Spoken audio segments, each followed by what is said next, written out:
Hello, hello. Welcome to the stream. If this is your first time here, basically we're doing a game dev bootcamp. On my YouTube, I had an old course called Game Development Basics, and this is an update to that course. That old course is about 2 years old, so I made some updates. Also updated with some new stuff that's new to Unreal Engine. So the hope is that we can go through these live streams together and learn a little bit about Unreal Engine. We started from the very basics, so this is week 3. Weeks 1 and 2, the recordings are available on the YouTube, so you can go back and watch those if you want. The idea is that you kind of keep pace. It's about a workload to get you through 1 week of work, and then maybe you could continue learning on your own outside of the course, but I think if you have the time, you could also power through them as well. So we'll go over a little bit of a course overview. I did want to do a quick plug. I now have on my website mentoring tutoring sessions. So if you wanted some one-on-one help, you're stuck on something, you want to ask some questions about how to work on your portfolio, how to get into game dev projects, things like that. This could be anything you want, even just going through what your idea for your game is, and I can give you some ideas and some resources. So if you're interested, you can check out my website. $25 for 60 minutes. It's pretty cheap for this type of thing. I actually lowered the price just to see if there was any interest. So check it out. If you're interested, feel free to book. This link will send you directly to the page where you can book a session with me. So yes, let's go. I'm excited for week 3 too. All right, so as I said, we already did weeks 1 and 2. This is week 3 of an 8-week course. So we'll go through some of the stuff this week that we're going to work on the next slide, I think. Next weekend, I am skipping. I have some personal stuff going on, so there will be no stream next weekend, but then we'll be back the weekend of the 4th for those of you Americans that celebrate that. And then after that, it's pretty much a straight shot until the beginning of August. So please come back every week, tune in. You may learn something. I mean, I hope you learned something, right? Otherwise, what am I doing here? All right, and this is kind of an overview of what we do every week. So this week we're going to be learning about object-oriented programming. We're going to be starting our new game project, Alien Defense. So weeks 1 and 2, we made our first project, which was called Fire Escape. This will be Alien Defense. We'll finish up this the week of the 5th. So this will be 2 weeks as well. You know what's funny? Week 4, we cover inventory systems. So come back on the 5th. We'll do a complete inventory system from scratch. Matter of fact, I'll demo it today just so you can see what's in there. It's not a complete inventory system. I'll give you my spiel when we get to that next week, but might as well do it now too. Every inventory system is going to be different. Like, think of 2 games that have inventory. Their inventories are probably drastically different, right? So the idea is that it gives you kind of how to conceptualize breaking down an inventory into the pieces, and then you can make any inventory system you want from that. So we'll be doing that on the week of the 5th. I do cover some basics of inventory in my old course, but that course is a little bit old now, a little bit dated. So, I mean, you can still check it out. I think it's in week 8 of that course. All right. That inventory system, though, is pretty crappy. Just going to be honest. So, weeks 5, 6, and 7, we're going to work on our third project, which is called Action RPG. This is going to be kind of like Fable for you that are a little bit aged like me, or Witcher for some of the newer people. So just like, a third person action RPG type thing. So we'll be working on that weeks 5, 6, and 7. And we'll be learning about C++ during those weeks. So how to work from blueprints, making that translation to C++. And then in week 8, we're going to kind of do a review of everything and talk about how to launch your game, how to do that. And during that week, we'll revisit all of the projects. So Fire Escape, we won't have touched for 6 weeks at that point. 7 weeks, we're going to come back and we're going to make some updates to it with all the additional knowledge that we learn, and same with Alien Defense. So in week 8, we'll have 3 pretty good prototypes that we can use for our portfolio. So this is week 3. This is what we're going to be covering today. So we're going to be setting up our new project. We're going to be talking about how to import assets into Unreal Engine so that you could have games that look really cool and not games that just look like the same Unreal Engine project we've seen a million times with that robot thing, Manny and Quinn. We'll talk about animations today, how to get animations set up. We're going to do some basics of this. The new animation systems are insanely powerful in Unreal Engine. I've been playing around with the new project, the motion matching animation sample pack thing.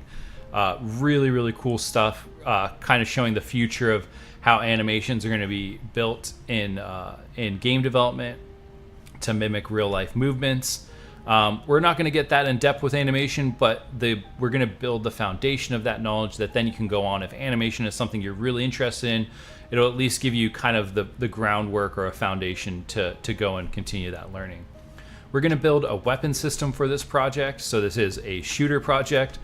With this, we're going to try to use good coding principles, because the whole point of this week is object-oriented programming. We're going to talk about gameplay tags, which are a really cool system in Unreal Engine. They've been around there forever, but I'm just now starting to realize kind of the power of it. So we'll be learning a little bit about that. We'll be programming some basic AI for our game. So in Fire Escape, we didn't do any AI. It was more like player versus environment type game. In this one, we're going to have enemies that try to attack the player. We're going to talk about how to spawn actors into the world instead of having like everything in the world right when you start. You can have actors spawned into the game over time. We're going to do a little basics on sound. For that, I'll probably turn the music off so you can hear the sounds that I'm building on. So how to get sound into your game, which is a really core part of building that environment, building the immersion. A lot of people play phone games now with the audio off, so it's kind of like sometimes I'll turn the audio on a phone game and I'll be like, God, this is what that game sounds like. But anyway, if you're playing games on Steam or you're playing games on console games, probably going to have the sound on most of the time, right? It's a huge part of game dev. So we'll do a little bit about that. And then we'll round out the week by learning about object-oriented programming. What does that mean? What are the principles of it? And specifically inheritance, which is a huge part of building, systems and games that can kind of that are scalable. So that's what we're going to handle this week. I just wanted, this might be the last week I go over these slides. But things you're going to learn in my course is we're going to teach some basics of game development. We're going to teach some basic programming skills using the Unreal Engine Blueprint scripting program and C++, which is a programming language. We're going to teach how to use blueprints and C++ together. By the end of the course, you'll understand how they work together. It's a really powerful system. We'll teach some common design patterns that are used in game development. We'll demonstrate how to apply your skills across multiple prototype games. So in the early weeks, I kind of help you along a little bit. As we get further on in the project, gonna allow you to be more creative, to make more decisions on your own, and that way we don't end up with a million prototypes that look exactly the same. So I'll be challenging you more towards the end of the course to make your own decisions. As games get more complex, there's typically not one way to do things. So I even challenge people to challenge me. If you see something that you think you could do differently or better, reach out to me. And then the hope is that by the end of this, you have some prototypes for personal projects you could work on, or you have the skills to collaborate with a team and work on a game together with others. So what are we not going to do in this course? Things we will not be doing is teaching every aspect of Unreal Engine. There's just too much to teach in 8 weeks. We're not going to teach advanced programming principles. Towards the end of the course, though, when we're wrapping up, I will give you some resources if you want to continue to learn. There's some really good resources out there to continue to build your knowledge. And we're not going to be creating polished games. We're going to be creating prototypes that you can then build on to make your own games for your own portfolio. So I think that's the last of that.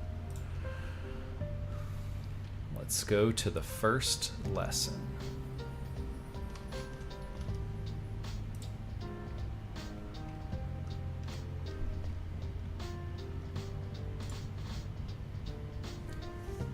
All right, so in this first lesson, we're just going to be setting up our alien defense project. I'm going to demonstrate the gameplay. So I already have built this game just to make sure that I can do what I say I want to do. And I have a little bit of a cheat sheet if I get stuck and can't remember how I did something. But we're going to be building it from scratch, so no worries about that. We're going to create the project files using the third-person template, and then we're going to set up a top-down controller from that. There is a top-down project template, but I don't want to use that one because I don't like the way the controls work for this game that we're making. That one's more like if you were going to make like a Diablo type game. This I want to be like a twin-stick shooter. So I will go ahead and swap over again. And I'm just going to do a quick demo of how this game works. And I'm going to stop the music for this actually, because there's music in this game. There's sound. It might be loud though. That's the only thing I'm worried about. All right, so here we have our top-down controller. I can move around with WASD, and wherever I move the mouse, this little crosshair is following my mouse, and the player is aiming where the mouse is on my screen. I have a basic inventory system here where I can see items in my inventory, and I can pick these items up and then see them there, and I can even equip a different rifle if I want. So you can see that that's working, and then I'll close that inventory. I can fire my gun, I can reload it, and I can go up here. This music starts playing, and these aliens are gonna come after me.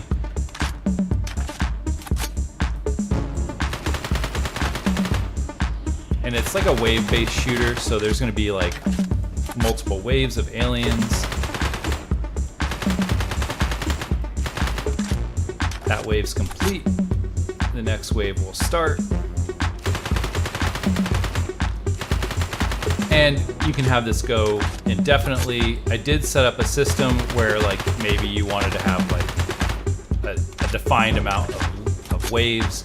So the system that we're making can go indefinitely, or you can have like an actual end to the level if you wanted like different levels in your game. I think it's set up for 3 waves, so this should be the last wave.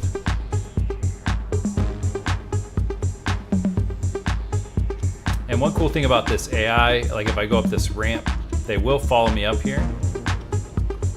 Create a little bottleneck, kind of a last stand. And then the AI, you'll notice like the little ones are actually a little bit faster, and then they'll follow me back down here. So see how the little ones are a little bit faster, they have a little bit less health, and they do less damage. These big looking, I don't know, they kind of look like little beetles. And then that's it. So this is a game we'll be making between this week and next week. This week we'll be working on kind of like all the core pieces, and then next week we'll kind of put everything together. So, is this Meta Sounds music? No, it's not. I don't know.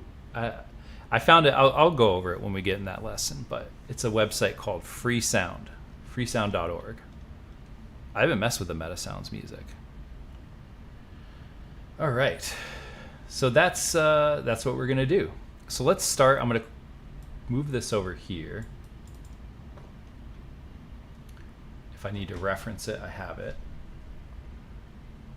And then I'm going to go to my Epic launcher. I'm going to launch Unreal Engine 5.4. We're going to be using 5.4 for all the projects for this game. I don't think 5.5 will come out before we're done. Let's get the music going again.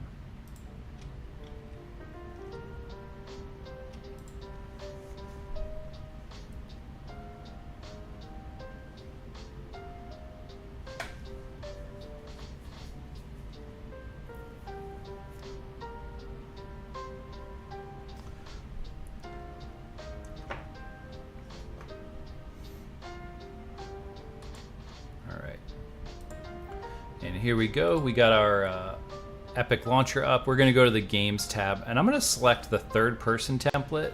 Like, as I said, there is this top-down one, but I don't really like the way the controls work. I think it'd be more work to set up the controls than to just use this one and set up the camera for top-down. For this, we're going to be using a Blueprint project. We're going to use desktop, maximum, starter content in there. I don't know that we'll use it, but might as well just throw it in there. Then we just want to come up with a name for our project. I'm going to call this Alien Defense. You can call it whatever you want if you're following along. And then make sure you find the right place that you want to put it, and we'll go ahead and create it.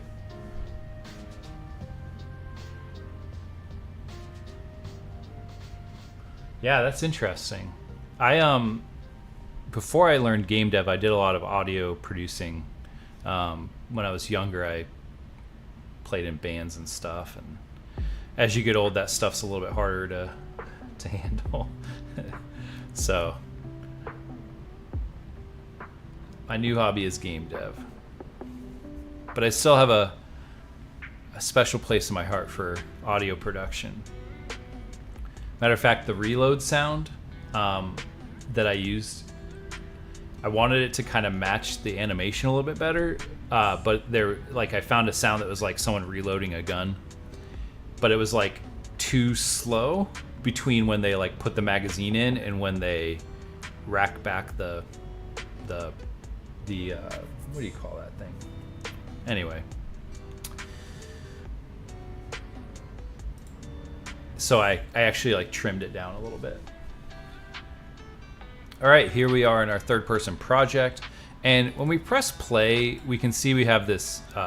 This will kind of match the movement of the player, or we can move the view around. We don't want that. We want it to just rotate based upon where the mouse is, and we want the camera to be fixed looking down. So I'm gonna find that one of the things I like to do is these. I don't like the way these template projects are organized, so I'm just going to move a few things around.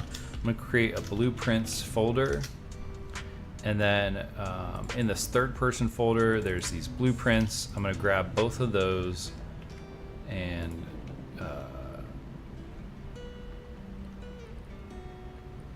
move them to my blueprints folder, and then this input, I'm going to take this whole folder and move it there too.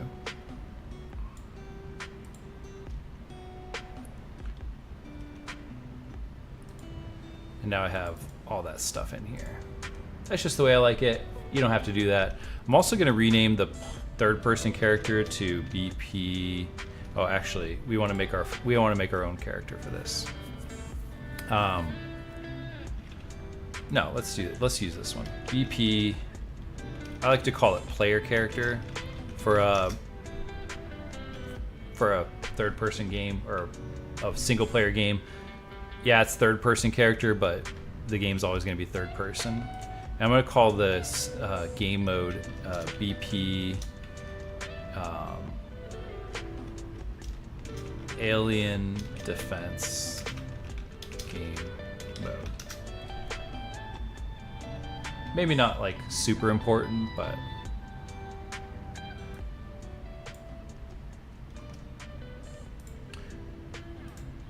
all right.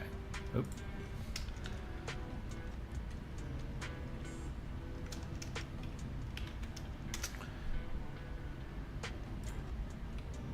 All right, and let's go to our project settings and make sure that game mode is set correctly. Maps and modes. Yep, we're good. All right. So that's that. Let's open up this third-person character, or this player character. I'll go ahead and dock it. And the first thing I want to do is change the way the controls work. I want this camera boom to be kind of looking down on the player. So I'm going to adjust the rotation, and you could find what looks good for you. I found that there's inherit pitch. Yeah. So we need to deselect inherit pitch so it's not getting the control rotation. Matter of fact, I think I want to just deselect all these. And now if we look, we're looking down on the player. The player can still move around, but the mouse no longer does anything. We will fix that. But also I feel like now that we've changed that view, it's a little bit too close. So I'm gonna up it to 1000 to start. I might need to go a little bit further too. You can do whatever works best for you. That might be too far. And you'll notice like right now, like the controls are actually kind of wonky. Like we will fix that. It's actually, it's still receiving inputs from the mouse. So it's like a really weird control, but we're gonna fix all that. But the camera looks good right there. So next thing I want to do is this input look. I'm gonna make sure I do it correctly based upon my other project.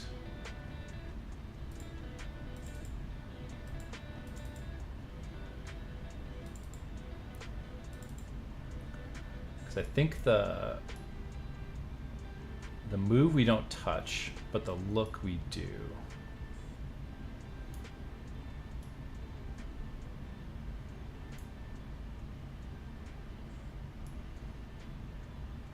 Yes. All right. So what we want for this is, and I'm actually just going to delete all this because I don't want any of it.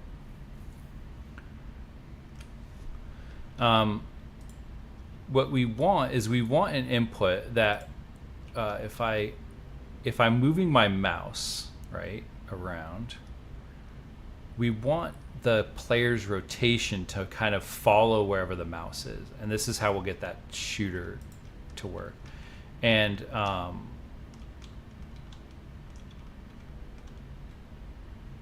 now also, like, my player isn't acting weird, like they're moving in the direction that they should based upon like WASD movements.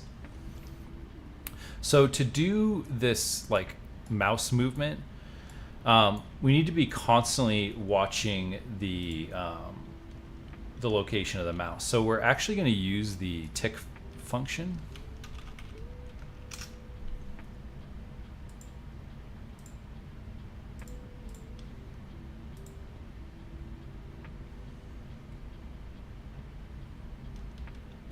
And one thing I want to do up here and begin play is I want to get my player controller.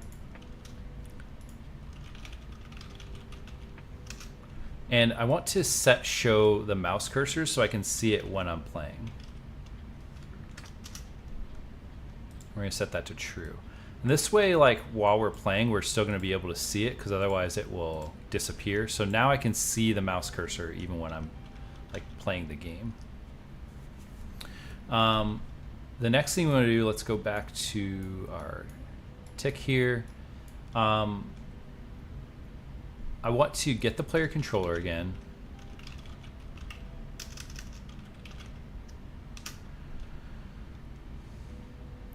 And there's a node called get hit result under cursor by channel. Now, what this node is going to do is it's going to find like wherever the mouse is in the world, and it's going to basically get that location in the world. So if you were to take like the mouse and then draw like an invisible line down, it's going to take whatever the mouse is hitting. There's like, I guess, like a little bit of a warning for this. This is not like a perfectly accurate system. Like you'll see once we get it set up, it's not like, if you're going for like super accuracy, you need to do something differently.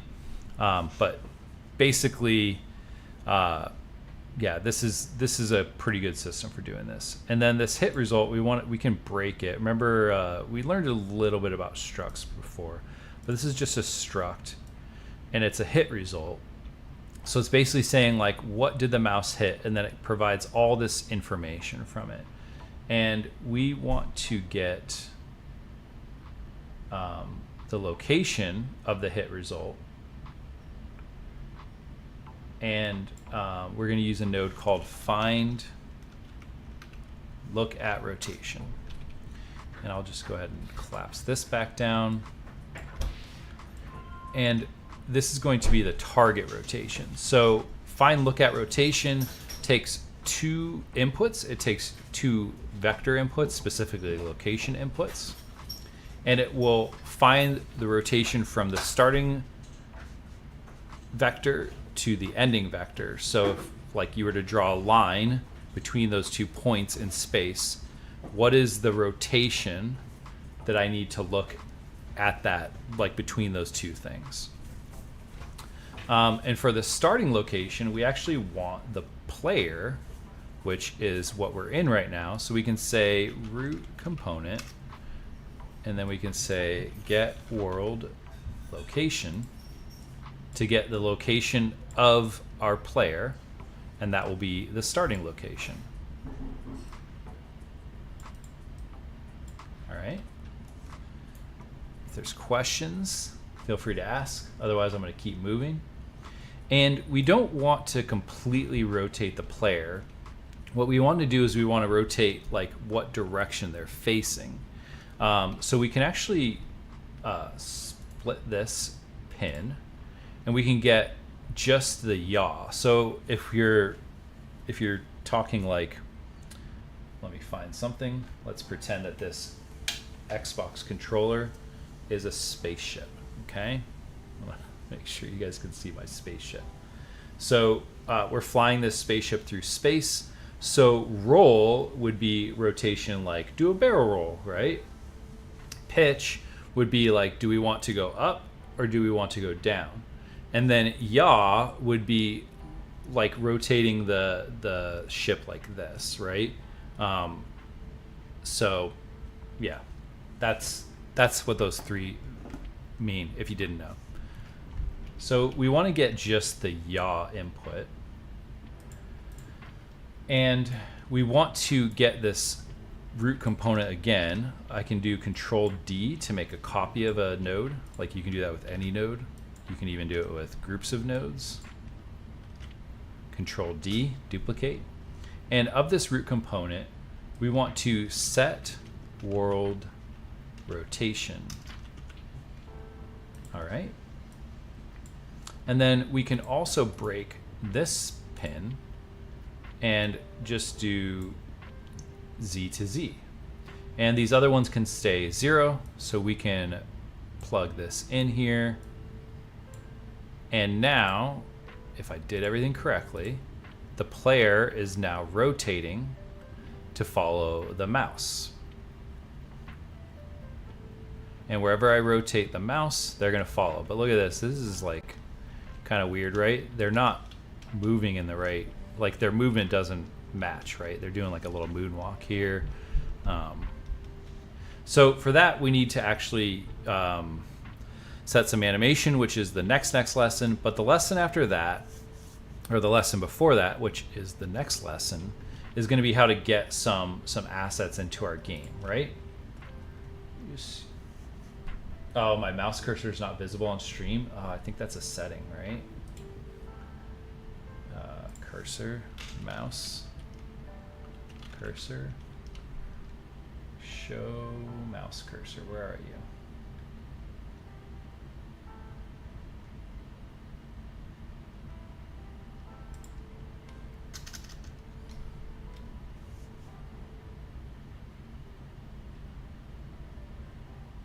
Well, that sucks. Could you guys see the crosshair when I was doing the crosshairs? It's like, anyway. Yeah, I was in. I'm using Streamlabs and I don't see it output.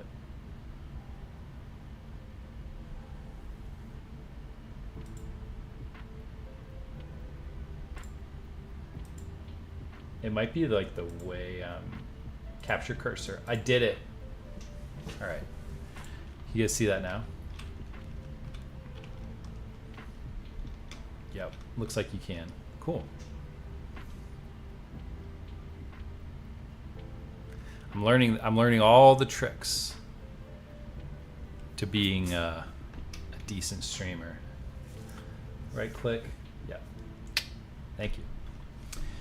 All right, so now we're following, but we need to actually get some assets into the game to affect the players, like the way the player walks, right? So I'm looking up and I'm doing like this weird. I should be like strafing left and right, but I'm not. So for that, we actually need the asset. You could probably do the whole thing procedurally, but that's way too advanced for a beginner course.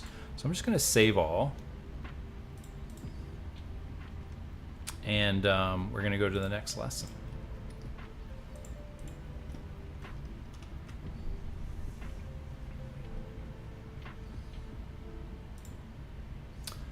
All right. This is lesson 2, importing assets into Unreal Engine. So in this lesson, we're going to explain some common asset types that are used in game development. We're going to explain the process for importing assets into Unreal Engine. We're going to demonstrate that, and then sometimes the assets that you get aren't working right, so we'll demonstrate some setup things that you can do if they're not working correctly. What about orient player to movement, tick box or something? I'm not sure. What about orient player to movement, tick box or something? Well, yeah, so that won't do what we want because we actually, like, it will. There is like a, but I'm setting the rotation of the player, so I want, like, for this game, we're going to be doing like a 2D shooter or a 3D shooter. Looking down, I want the player to be, it's like a twin stick shooter, right? I want the player to be always looking where the mouse is, so that way that's where they're firing the bullets. I know the one you're talking about though, which is funny because I actually had to find that one for the next project we do in week 5 or 6. We're going to talk about that. So, all right. So,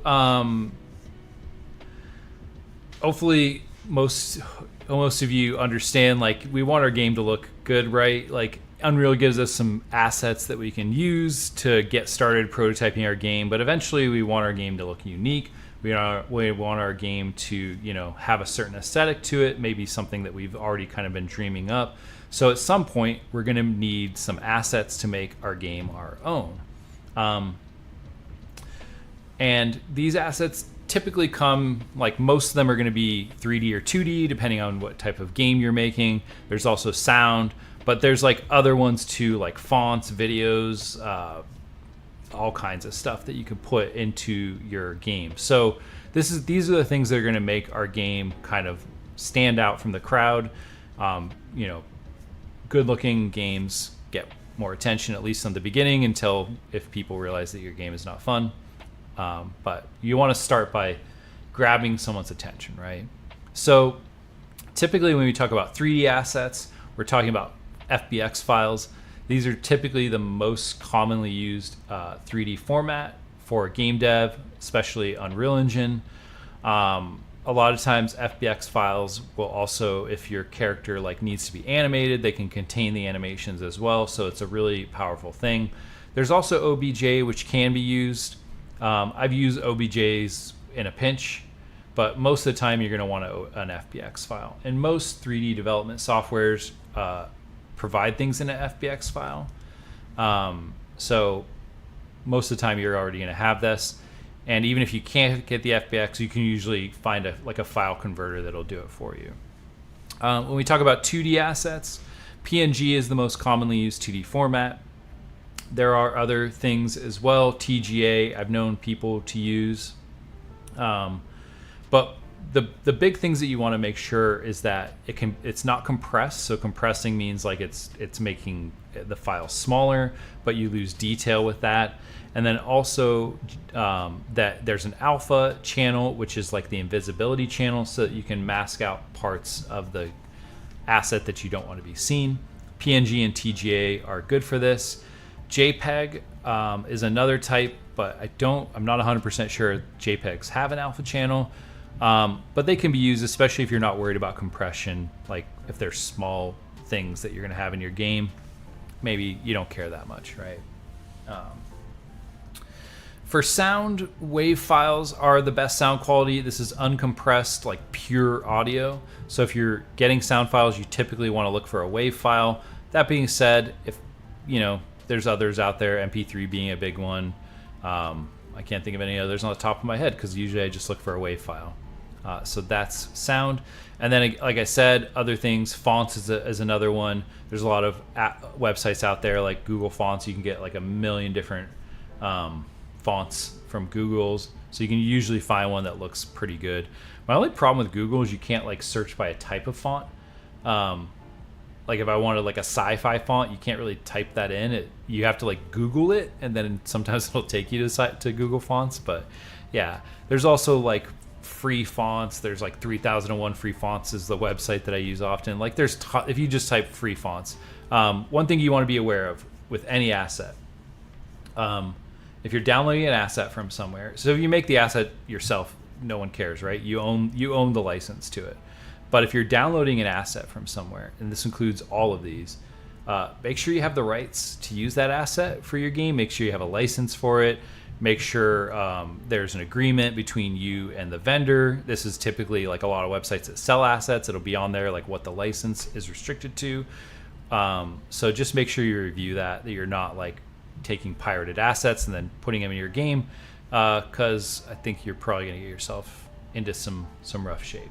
So that's my advice. Plus, you want to make sure like people put time into these. If you're using someone else's stuff, get the rights to the asset, right? For 3D asset, there's tons of places, and we can actually like check out some of these. There's the Unreal Marketplace, which I think I reviewed in week 1. But there's this marketplace here. Tons of really good assets here. One good thing about the Unreal Marketplace is because they're here, everything should work in Unreal Engine, right? I think actually like that's one of the rules of putting something on here. It has to work in Unreal Engine. There's a lot of free stuff on here. There's a lot of really cheap asset packs. I have literally hundreds of these asset packs that I use. Mostly because every month on the first Tuesday of every month, Unreal or Epic releases some assets for free here, and I always just get them. Whether I think I'm going to need them or not, I just get them just because, like, why not? It's free, right? It's just free. I like free stuff. And a lot of times, again, you can read the license, but a lot of times you can use these outside of Unreal Engine too. So the only ones that you really can't are the ones that are made by Epic, and it'll say like on there, it'll say licensed only for use in Unreal Engine. But like this gun kit, if I wanted to take this and put it in another game engine, I totally could. The license, I believe, allows for that. Maybe read it just to be sure. I'm not a lawyer. But yeah, last time I read it, you can take these and put them in another game engine as well. So yeah, but each vendor may set their own license agreement. So that's the Epic Marketplace. CG Trader is a good one. There's some good stuff on there I've seen.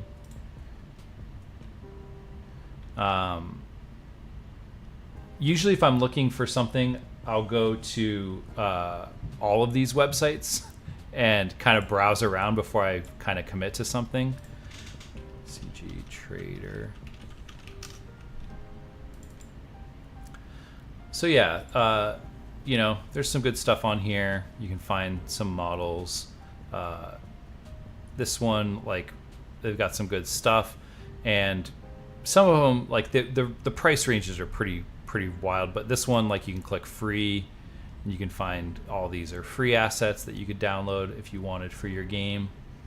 The next one was Turbo Squid. I actually use Turbo Squid probably more than any of them.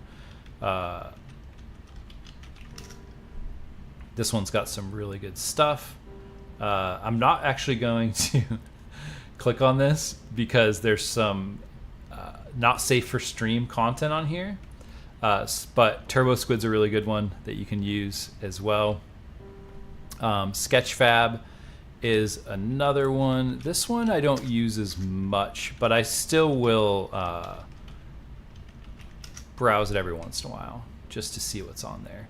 This one, I think, because it uses, like, I don't know if this is the one, but like there's one that uses credits. Like you have to buy it's not this one, but yeah, so, you know, some of these are like decent prices, and usually if I'm going to buy something, I'll look for like a pack of it. Like if I want a spider, I'll try to find like multiples. That way I'm not paying $20 for like one spider. But, you know, these are all really good, good assets. So Blender Market, if you use Blender Market has a lot of good stuff.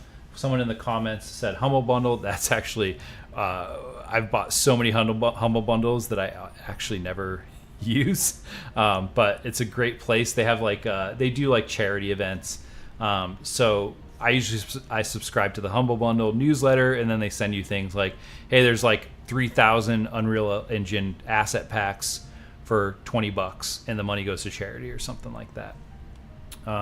Quixel Bridge I want to talk about. Quixel Bridge is actually built into Unreal Engine. It's a plugin. So if you go to plugins, Quixel Bridge, this has like some crazy, I don't have the,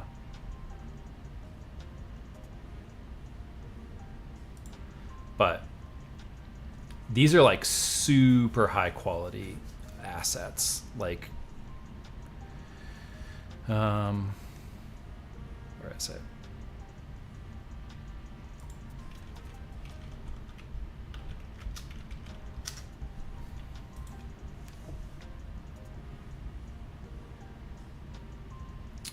Yeah, so there's some really cool stuff in here. Mega Scans has like, these are like, yeah, you could see that, right? Super high quality stuff. These are only, so this is like a separate thing that Epic purchased, and you need to have a license to use this if you're using it outside of Unreal Engine. If you're using it in Unreal Engine, the license works, I believe. But if you're using it outside of Unreal Engine, you need to buy that special license.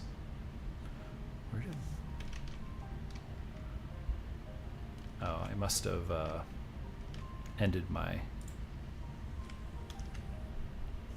Mixamo is another one. We're going to be actually using this to download some assets for this game.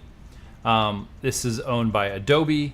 There's a bunch of characters and animations you can use for free. A lot of people, when they're first starting out, this is a great resource because if you need characters for your game, you can use them for free. I believe the license is pretty generous with that, as long as you're not like redistributing it to someone else. So I can't download something from Mixamo and then give it to you or give it to someone else. I can only use it in my projects. Ambient TCG. Quixel Bridge has a lot of really cool materials that you can use, but they can only be used in Unreal Engine unless you pay for a license of the software. Ambient TCG used to be called something else, actually. Ambient CG.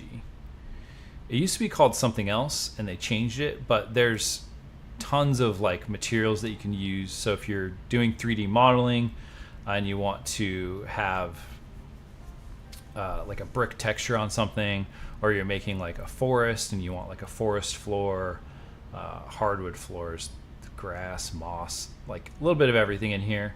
And these are all Creative Commons license, which means that you can use them for free in your game. Again, I'm not a lawyer. Make sure you read before you pay before you use these. The biggest thing is don't redistribute them, right? All right, so there's essentially like 3 different ways that we can add assets to a project. If you're using the Epic Marketplace, there's an add to project. Sometimes it'll just allow you to like take the asset pack and put it into an existing project. I can show that really quickly. So if I go to my library and let's scroll down past all my games that I've made. And if like, let's say I just want a gun pack. So there's this add to project. And if I click that, it'll ask me to pick the project, and I can click Alien Defense and it would add it directly to the project. There's also someone that say create project, and you can still get the assets out of that, but it requires you to create a project first. This is up to the seller of the content of how they want to allow it to be distributed or how they set it up when they put it on the Epic Marketplace. But you can create a project and then you can take those assets and put them into another project from here. Like these ones are Unreal Engine 4. Looks like they were never updated. So we could take those and put them into an Unreal Engine 5 project by doing the migrate, which we'll talk about last. We can import to an open project. This is commonly used when you're importing assets that aren't from the Epic Marketplace. So we're going to download some assets from Mixamo and we're going to add them to our project. And this creates a U asset file, which is the Unreal Engine asset description. And then migrate. So this is how this allows you to take assets from one project and move them to another one using Unreal Engine. And it's useful like for those asset packs that don't allow you to just add to project. You can create a project and then move them over. One of the ones that I usually use and we may use for this game is there's the Lyra starter project that's supposed to be like a demo of Unreal Engine. There's some really cool gun assets in there, and for a shooter game we want some cool gun assets, so I'm actually going to use those in this project and we're going to migrate them over. And then also like the new animation pack, if you wanted to use those animations in your game, you could create a project with that animation sample pack and then take those animations and migrate them into your project. So there's other ways to get around it. This is also like useful if like something is no longer supported for a newer version of Unreal Engine. You can make a project in the older version and then migrate them to the new version. And most of the time that works. I've had a couple times it breaks, but most of the time it's good. All right. So let's get some assets. We're going to use Mixamo. I'm going to download some assets and then we're going to put them into this project. So I'm going to go actually to Mixamo. What?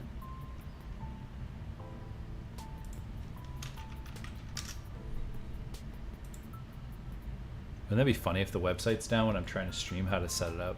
All right, so we'll log in.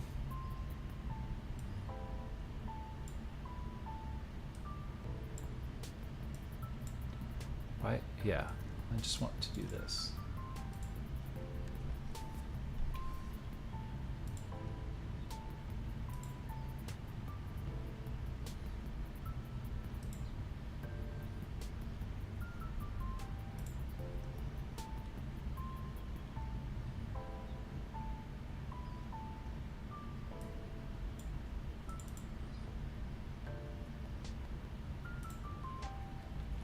All right.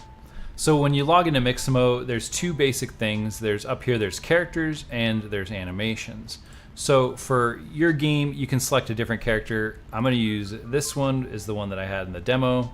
It's kind of sci-fi looking, but you can scroll through here. There's like 100 of them now, I think. When I started using this, there was only like 10, maybe 20. Now there's like 100 of them. It's crazy. 48 per page. There's 2 full pages and then like a half a page, so that's actually over 100. It's like 112, 110, 110 characters to choose from. There's like it's pretty broad. Like Zlorp. What's this guy look like? We can use this for our aliens. Yeah, we'll use this for our alien guy. All right. So I'm going to go back to page 1. I'm going to get that Vanguard character. All right, and there's just a few things that we're going to do here. But I want to show you also the animations tab. There's all these animations that are free. And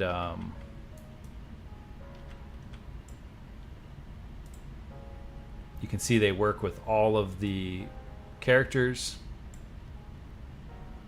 No. So we'll get a few. We're probably going to get a few of these just to start working on our project. So one of the ones that I want is I want like a run forward and a run back and a strafing, right? So let's try to find the run, and I want running with a rifle. Rifle run. This one looks weird, right?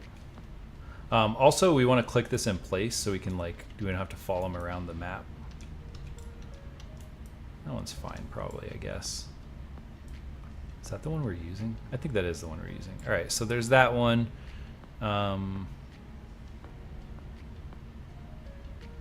There's also this one that's more of like a sprint.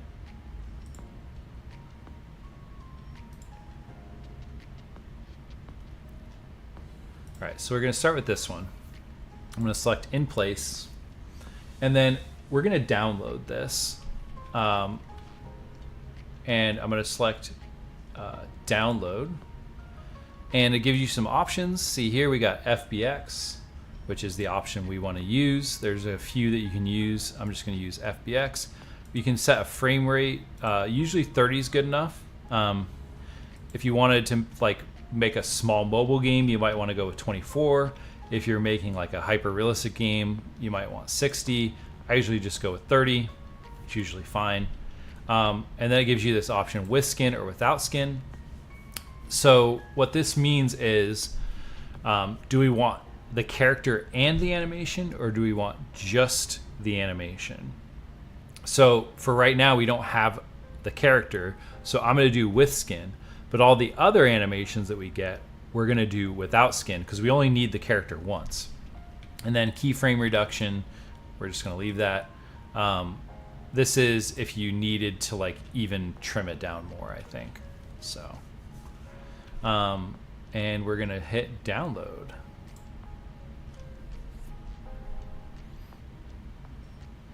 And these, when you're kitting the character, it's a little bit bigger, but most of the time it's pretty small if it's just the animation file. So let's go back to our game, and I think now I don't actually need the other one yet.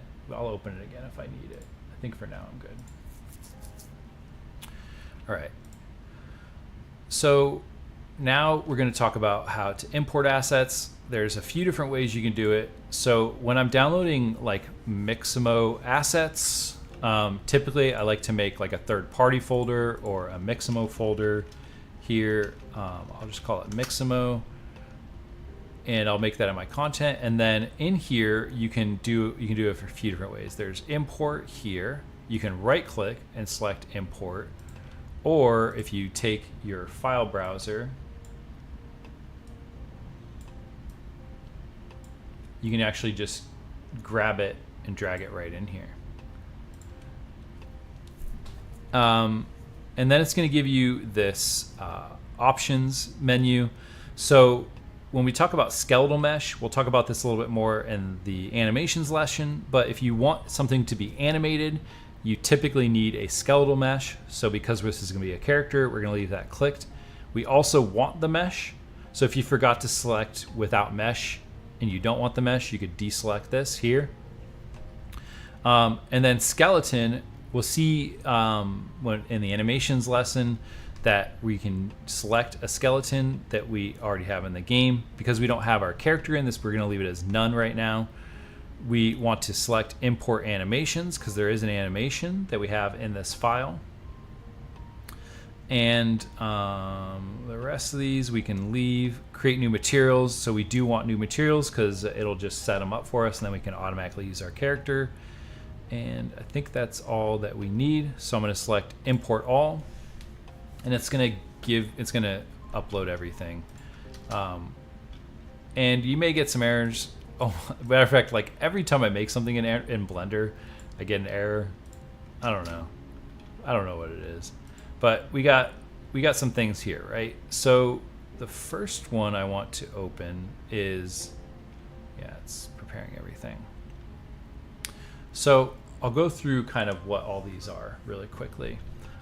We have some texture files, which are 2D image files, and these are going to basically, these are what's making our character look pretty.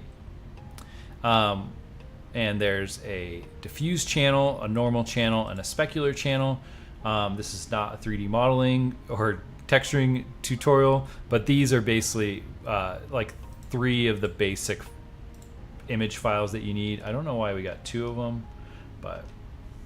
And then we have materials, which I think we talked a little bit about materials, but this is a material that is taking those 3 file types. So this is our diffuse that goes into the color. So the diffuse is kind of a fancy way of saying, like, how does light bounce off this to create color. The specular channel is going to specular. This is I can't remember exactly, but it's like specular. I don't know. It's specular. I don't want to speculate on what specular means. Anyway,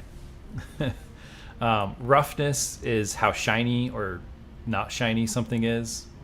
And then normal channel, this is like a 3D modeling thing. It's what allows like low poly things to look not low poly. So it's going to like send some instructions to the renderer on how to like allow light to bounce off of things to give different shapes. But all of this goes together to basically create this 3D mesh, which is going to look, you know, kind of cool. At least cool enough for this game, right? All right, so here's our mesh. Here's our skeletal mesh. And we have that asset. And then we have a few other things. Here's that animation asset that we downloaded. So the animation came packed with it. So we have that there. And we have a couple other things that gave us a physics asset and a skeleton. The skeleton has in here what's called a rig, which is what allows us to animate something. So that's probably a good time to segue right into our next lesson, which is animation. And I'm going to leave this here for 1 second. I'm just going to take a quick break. It's been about an hour. Take a quick break. I'll be back in like 1 to 3 minutes.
All right.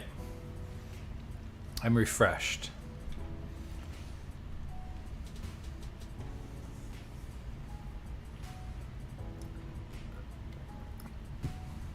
All right. Let's start with lesson 3.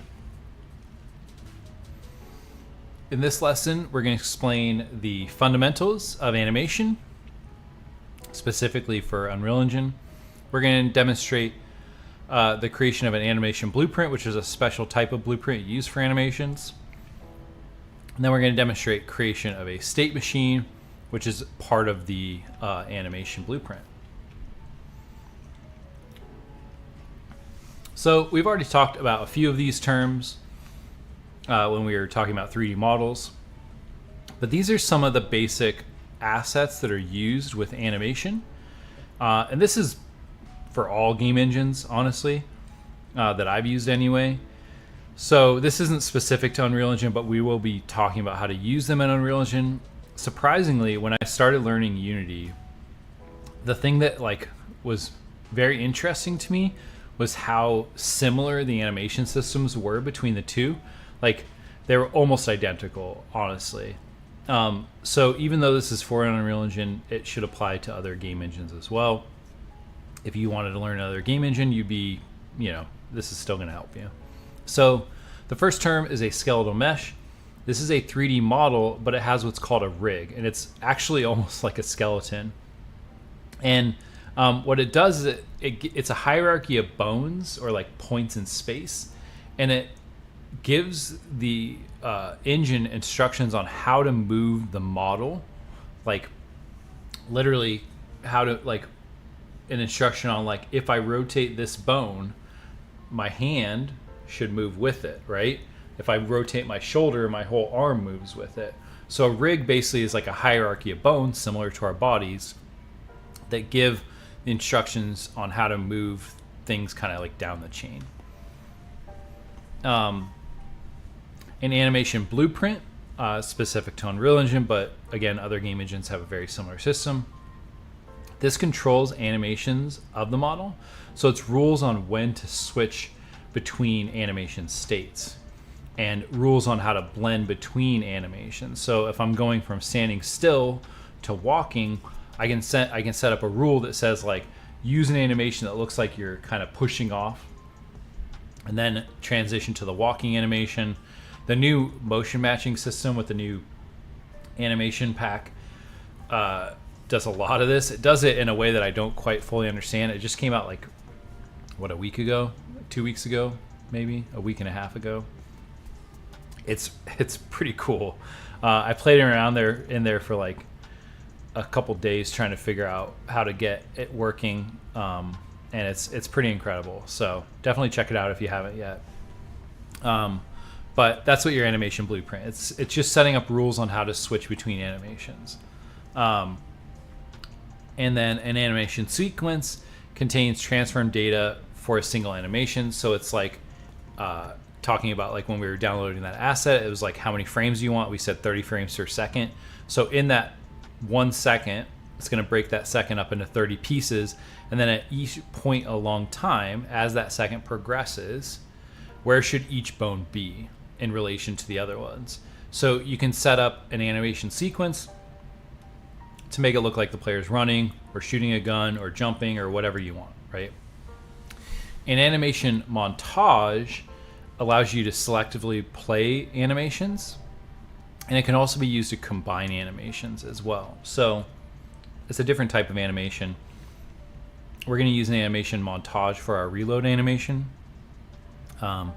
And then root motion, I hear this a lot. People don't understand it. They get I see this almost once a week on the Unreal Engine Reddit forums. What's wrong with my character? And it's them running, but they're running in space. It looks jerky, right? And typically it's because they didn't set the root motion up correctly. And we'll talk about what that means. But when we were downloading these assets, here, why is that paused?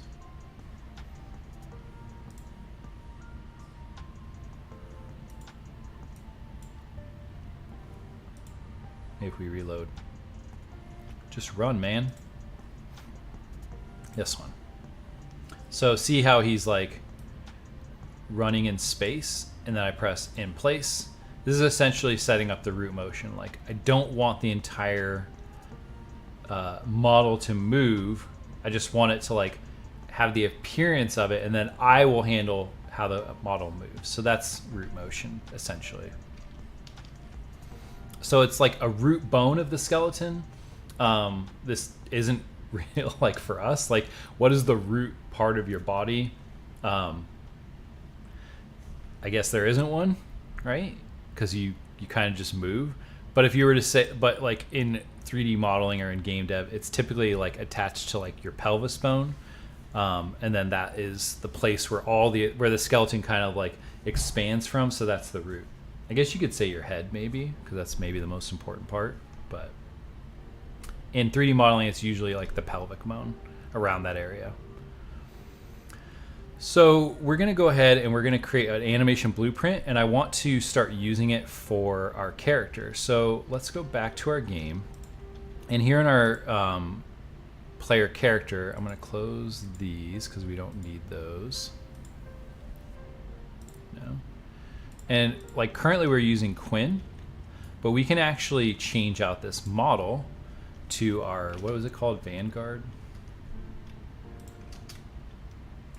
Rifle Run. Let's change the name of this. I'm going to change this to skeletal SM for skeletal mesh. And then I'm going to call this Vanguard. And then that way I can search for it. And now we have this guy in here, right? And I could press play, and I could just like, this looks like an interesting game, just like playing airplane, like wee. But anyway, we want it to look like he's running, right? So the way we do that is by setting up an animation blueprint. And you can see here in our details panel of with our character mesh selected, we can see that we have this animation section. Use animation blueprint is what we want, but we don't want Quinn. We want to set up one that's for this character, because we're using animations that are made for this character.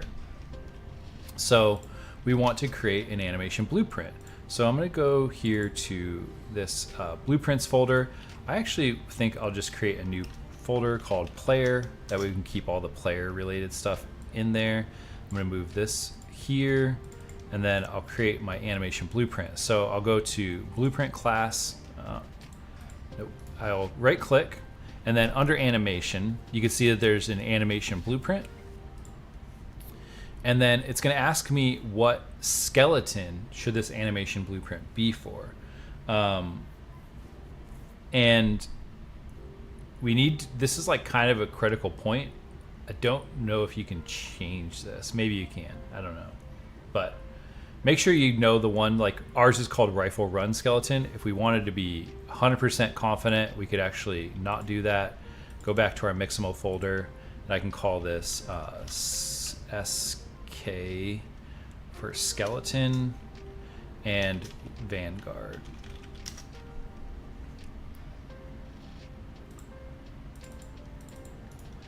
And then now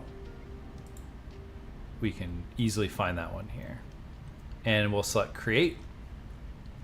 And I usually call this ANMBP. I've seen a few different things like ABP sometimes. I think ANMBP or ABP are like industry accepted prefixes. And we'll call this Vanguard just for consistency. Let's open this up. And we'll notice it looks a little bit different than the blueprints we're used to seeing. There's this anim graph, which we've never seen before, and it looks very different. Like, what is this? I'll tell you. And then there's an event graph, which does look like blueprints we've seen before, but a little bit different. Specifically, it has this event update animation. This is kind of like a tick function, but not exactly like a tick function. This is saying like every frame, what animation should I be playing? And you can set up the rules in here. So we can get different variables from the player character. And This anim graph is where we can set up all the different animation states. So if we right click here and we type state machine,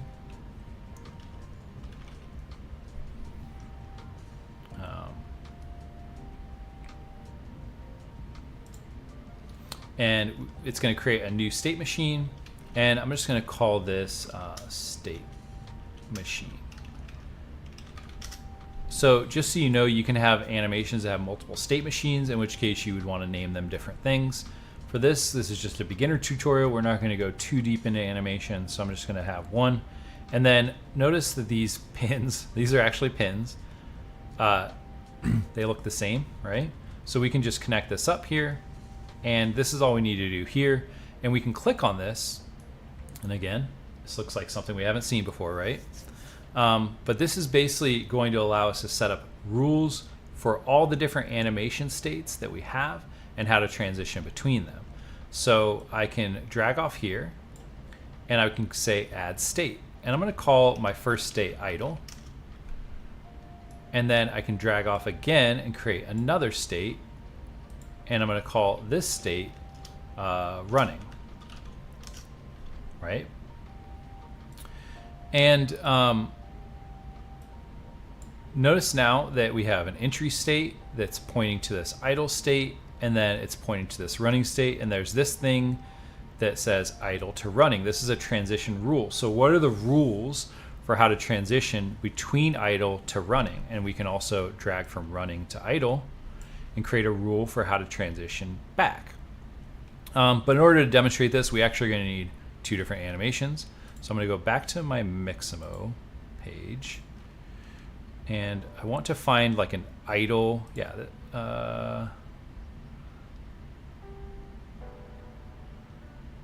why does this keep pausing?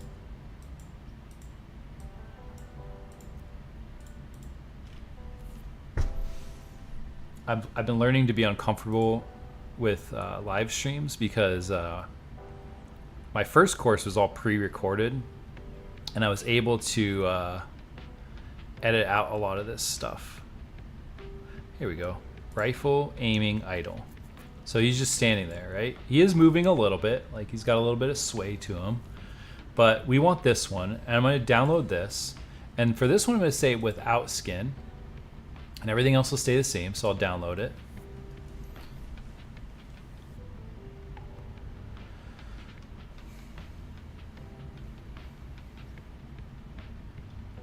All right, there we go. We got that now. Let's go back to our project.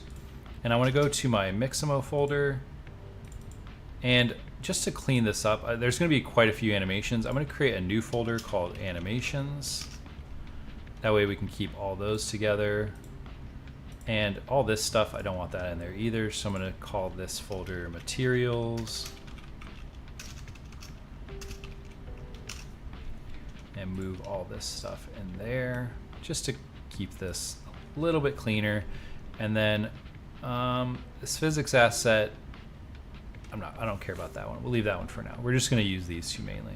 And then in my animations folder, we're going to change this one. This is going to be called anim run forward. And we will import that other animation we just got. And now that we have that skeleton, that asset in here, we can actually find it. And now when we import this animation, it will just link it to that skeleton that we already had. So I'll say import all, and I just want to change this one to anim idle. And now that we have two animations, we can go back here, and when we click on one of these states, it's going to open up this. And now look here, we have these two animations down here, because when we created this anim blueprint, we matched it to the skeleton of this character, which means all the animations that are linked to that skeleton are available. So we can drag this in here, and one of the things that we want to do is we want to select looping, because we want this to play like consistently as long as the player is like kind of standing in one spot.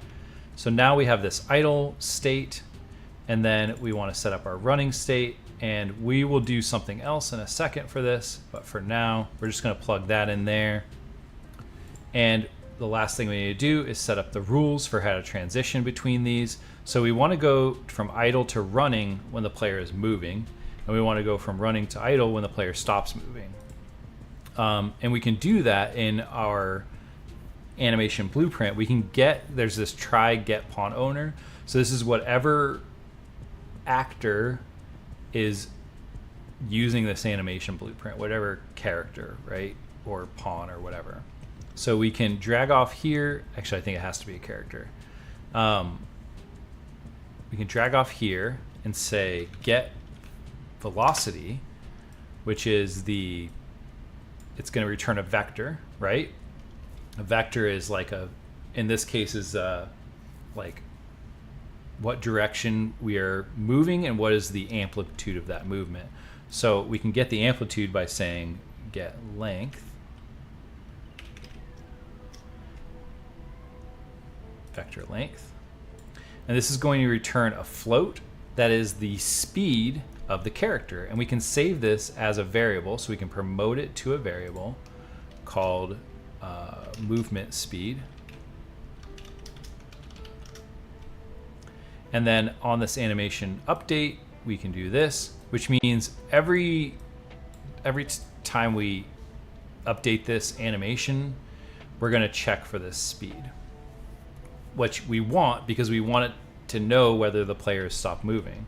So now we can go back here, and in this first one, we can know to transition from idle to running when movement speed is greater than 0.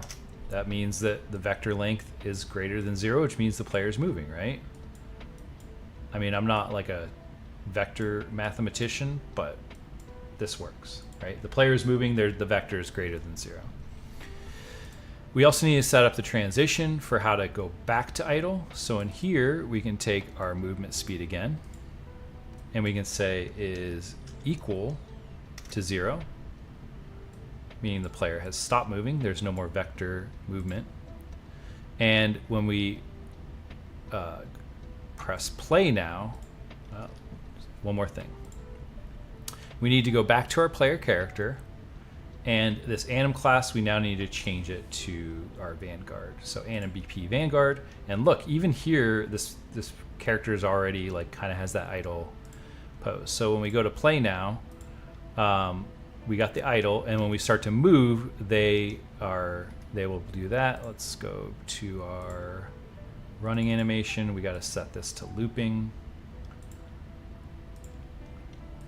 All right, and now they're running. But again, we have the same problem we had before with Quinn, is there's no strafing movements.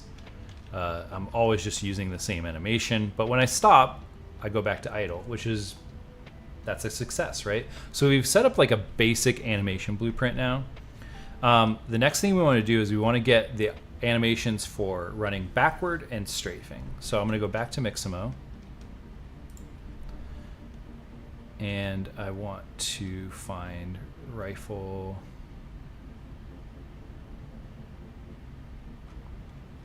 I think let's just search rifle run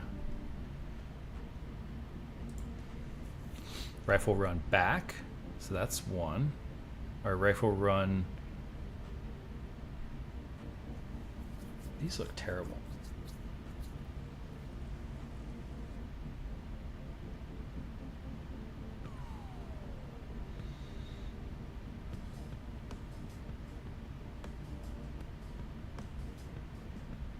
Yeah, we don't want strafing. I think it's this one. Run right. Remember to select in place. So that's the run right. Let's download this without skin. We already have this. We already have the run forward. Run backward.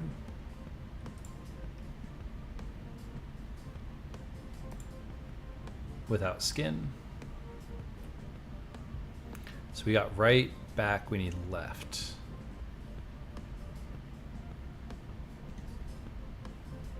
Where's left?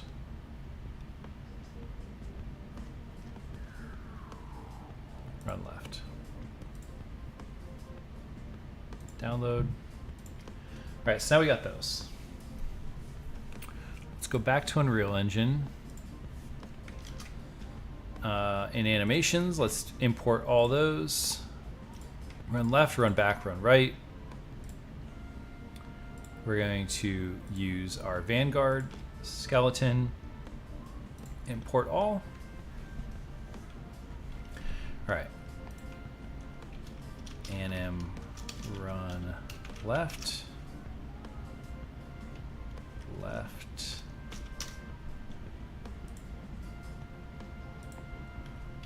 Anim run back.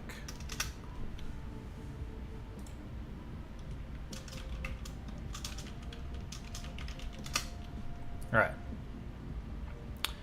So now we have 4 different animations. We wanted to switch based upon what direction the player is moving. So we actually need something else called an anim blend space. And we're going to select our Vanguard. I'm going to call this BS for blend space, not something else. And we're going to call this run, BS run. Now this looks a little bit different.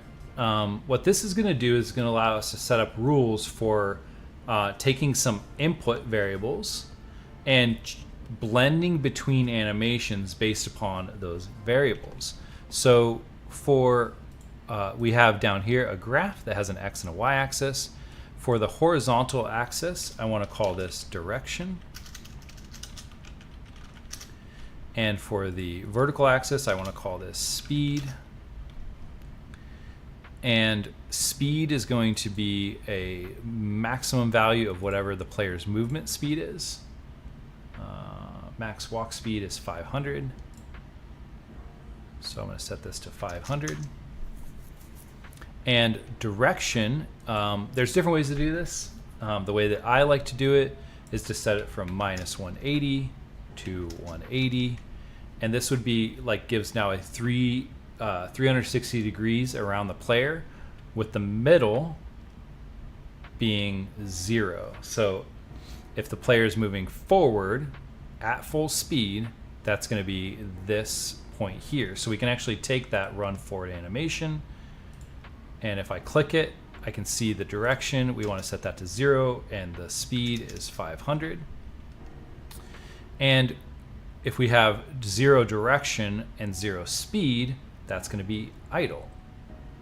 So we can put that down here, and we can go 0 and 0. Now 180 and -180 are both going to be running backward. So we can take our run back and put that here at -180 and nope, 500. And we can also put it at 180 and 500. And then run left is going to be here, and that's going to be -90 and 500. And run right will be here, and this will be 90 and 500.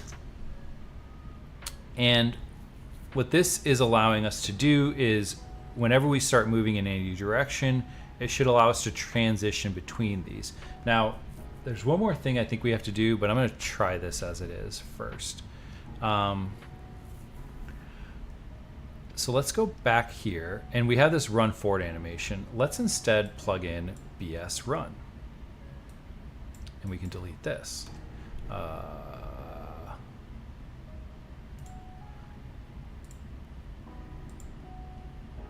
These all need to be looping. Let me do that real quick. Otherwise it's gonna break it. Anim run right, loop. Anim run left, loop. Anim run back, loop. Oh, I guess I could do that here. Anim run forward, loop. I guess they did need to be looping, right? Oh well. All right, so that's going. Now we have our speed, right? We already have speed. But what is our direction? We need to know what direction the player is moving in relation to the direction they're looking. So I just want to make sure I don't mess this up. So I'm going to open the project that I already made to get this from there. I know. Some would say it's cheating. Also, while this is loading up, I'm just going to do a little spiel about this part of the stream might seem a little boring. It's actually taking longer than I wanted it to. I personally find that animation is like not that fun. And it's like tedious, right? So it's not like the best for a stream. So I appreciate those of you who are hanging with me. And I will put some timestamps, so if you get to this point in the lesson you're like, I'm bored, you can just skip the rest of the lesson. All we're doing is getting this set up. But I think we're almost there. I think the last thing I need to do is just set up. I just need to look at how I'm getting the direction. I want to make sure I do it correctly. And I'm not in the mood to wing it.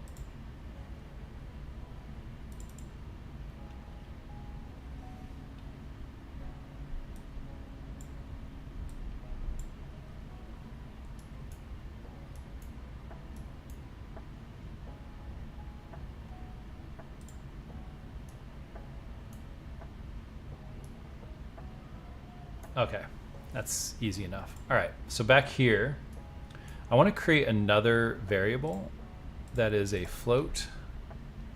And this is going to be called direction or movement direction.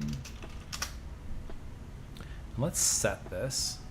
But to set it, we need to get like this comparison, right? So it's actually easier than I remembered.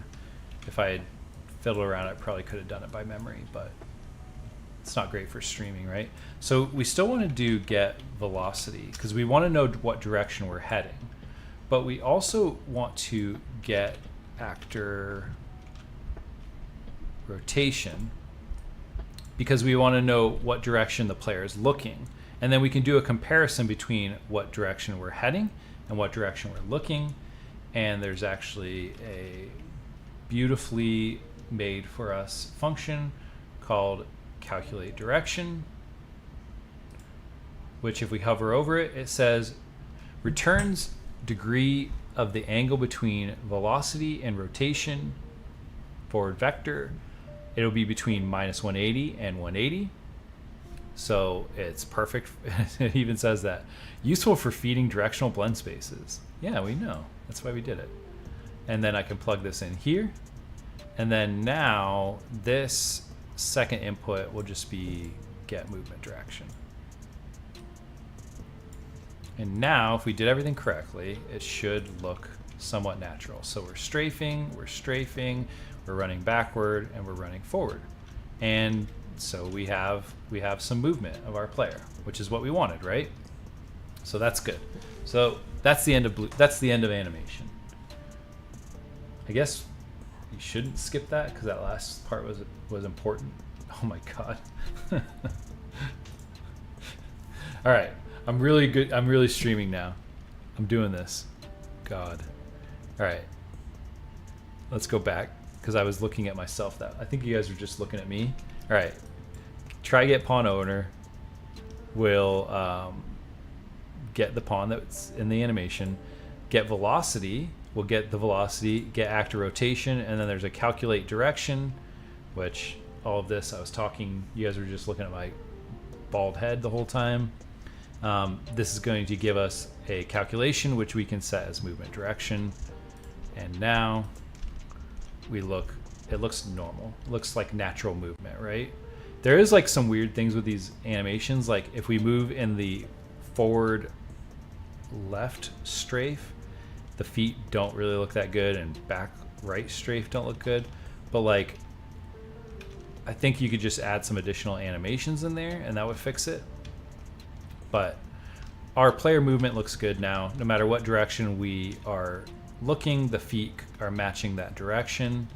So I think we're ready to move on to the next lesson.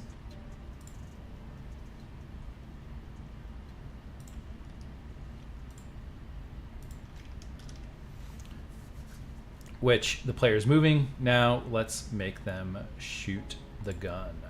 We have a gun, right? This is a shooter game. We got to be able to shoot a gun. All right, lesson 4. We're doing okay. This one shouldn't take too long.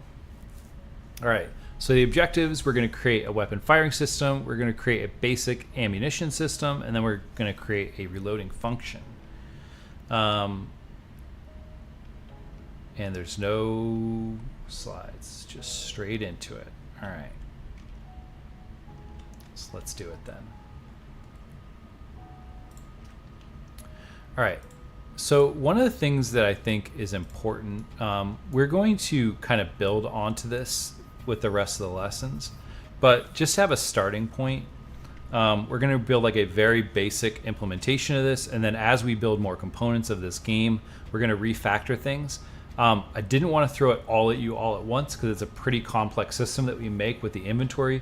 We want to be able to like equip a weapon and have that be the weapon that's being fired. So as we build onto this game,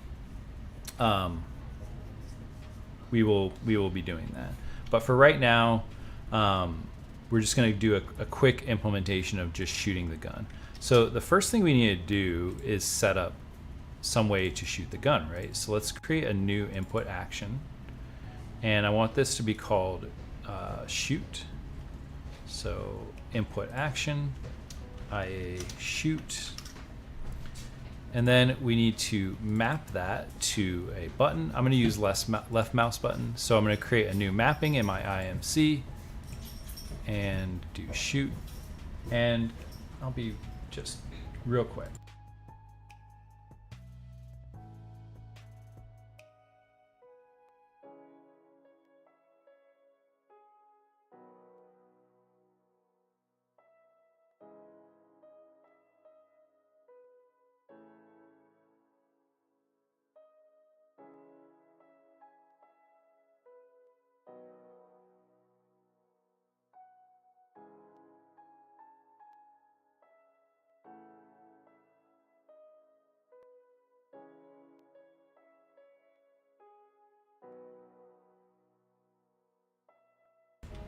All right, I'm back. So now we want to map this to a button. I'm going to use left mouse button. So here in my IA shoot, I'm just going to click this and then click again. And now my IA shoot is linked to my left mouse button. And we can test this by going down here and doing input or IA shoot. And we want the event, not the value. And under started, we can print string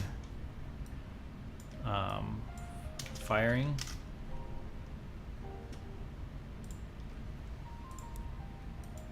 And every time I click it, it fires that bullet. We can also use the completed, because this is going to be when we let go of the mouse.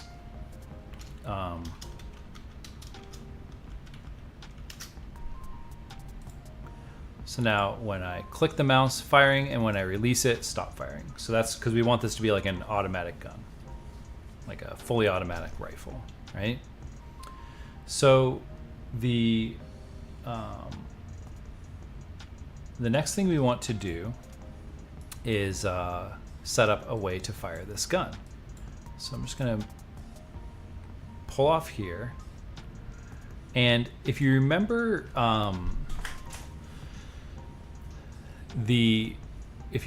in the fire escape, we used a line trace to send a line into the world to see what the player was, where the player was looking at, and we use that to create like a basic interact system.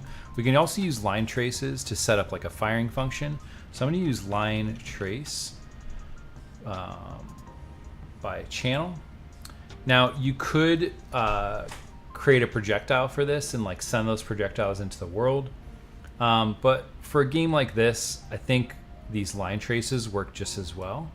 And you can create some pretty good firing systems, and also be like, because we want the player to be like changing where they're looking with the mouse, I think this is just a good way. So let's just do kind of what we did in the last one: get actor location, and then we want to say get forward vector. Nope. From this, right? No. From capsule. Get forward vector. And then if you remember, we want to use an addition node, and we want to, the forward vector is has a standard length of 1, so it will give you like the direction that the player is in, but it's going to return it in a length of 1. So we can multiply that length by an integer to make that forward vector longer, and this essentially becomes the range of the weapon. So let's set it to something like 1,000.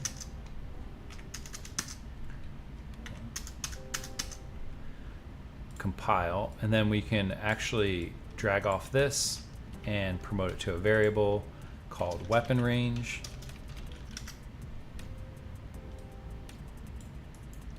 And just to show you how this is working, I'm going to show my line trace, and let's do this. We need this one. Get actor. Get world location. That's the other one would have been fine. I just forgot to connect the starting pin. So this is what it should look like. All right. Essentially, we want to get the capsule component, which is our root component of our player. We're going to get the world location, and that's going to be the start. So we're going to start the line wherever the player is. Then we're going to get the forward vector, multiply it by what we want to be the range of our weapon, and add it to that. So it's going to take, when you add 2 vectors, you take the first vector, which is a point in space, to the second vector, which is a point in space, and it gives you a line between those 2 things. Again, not a vector mathematician. This is just the way it works. Now this should work. So now you can see I'm sending out a line into the world, and every time I click the mouse, I send a line, and I can interact with things in the world. So now I can break this hit result.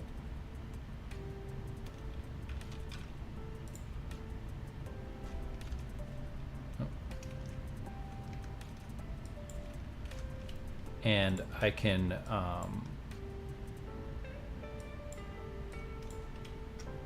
use a branch here to see if I hit something. And then I could print the name of what I've hit.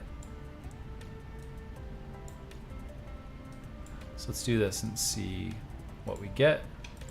So there I hit the cube, cube 4, chamfer cube, hit nothing, hit this quarter cylinder.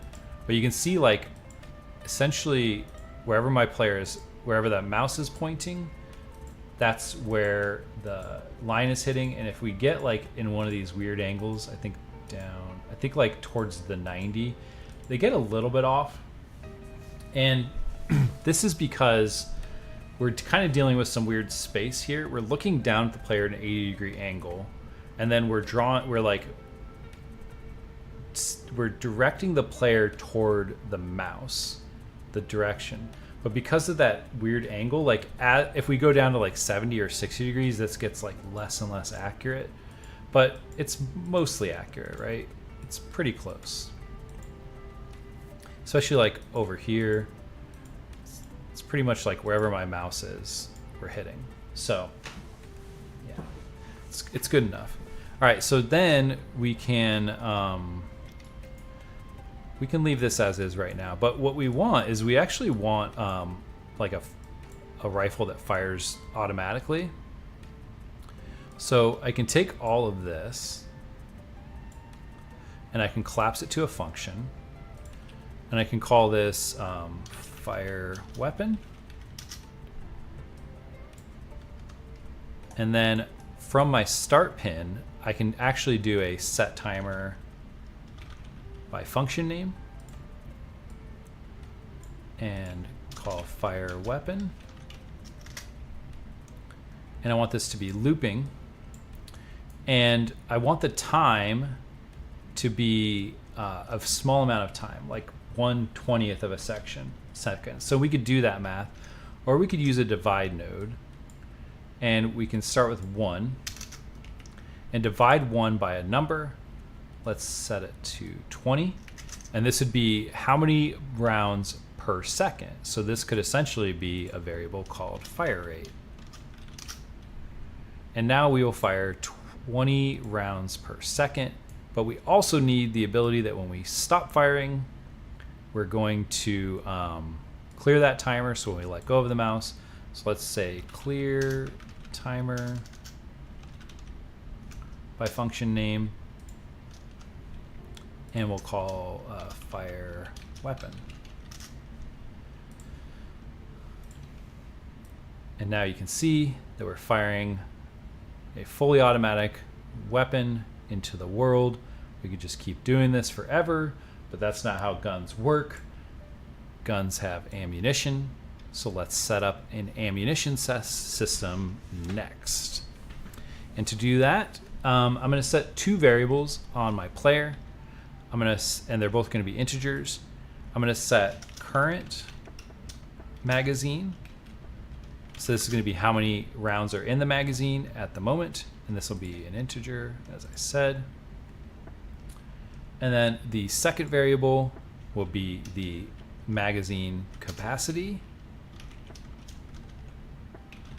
So when we reload, how many bullets are in a magazine go back into the gun.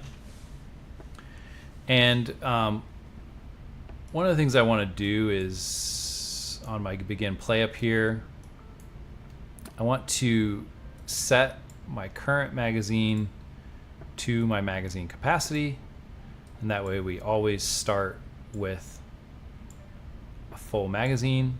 And to do this, we also need to set our magazine to a number. Let's call it 30. And now we will have 30 rounds in our gun when we start up the game.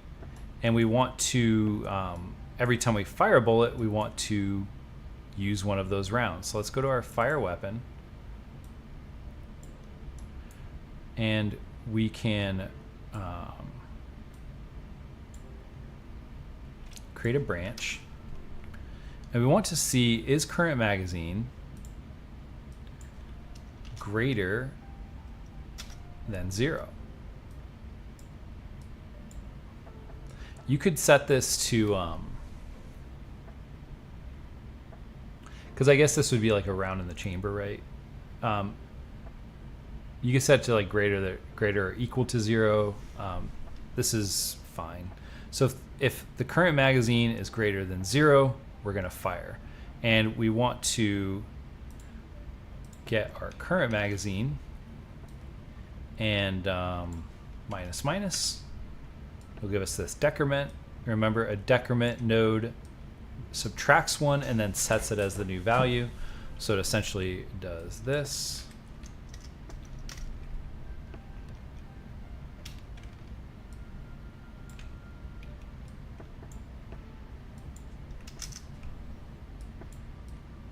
Subtract 1, set as a new value, same as this.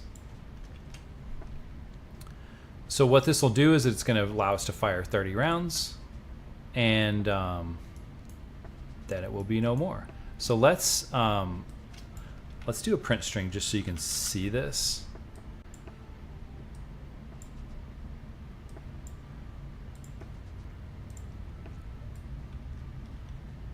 down to 0. And now I can't fire anymore. So now I need to reload my weapon.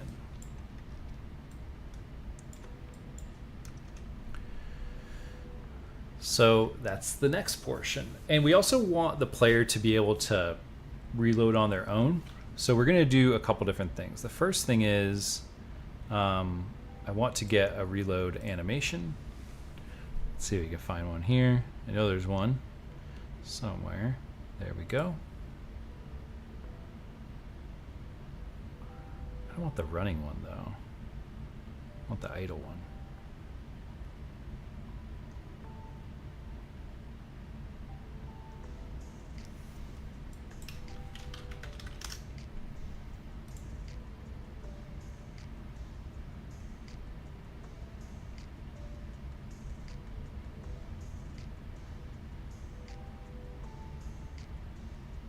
This one's fine.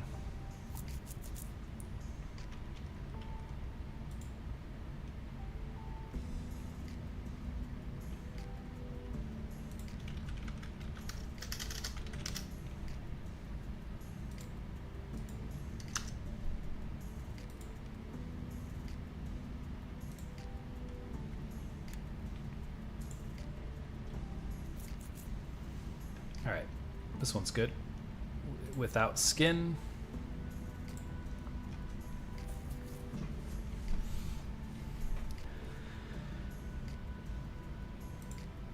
Let's go back to our Mixamo folder. Animations. Let's import that reload animation. We want it to go on our Vanguard.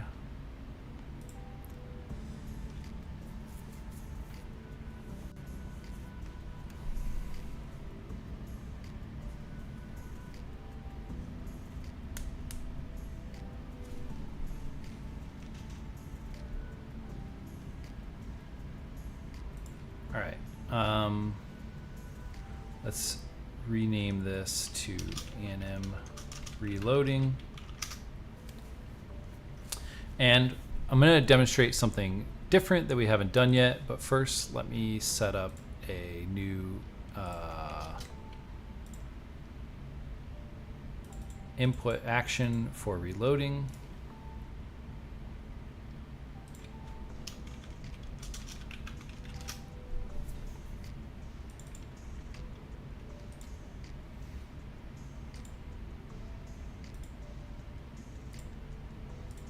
I think R is probably the standard key for reload, right?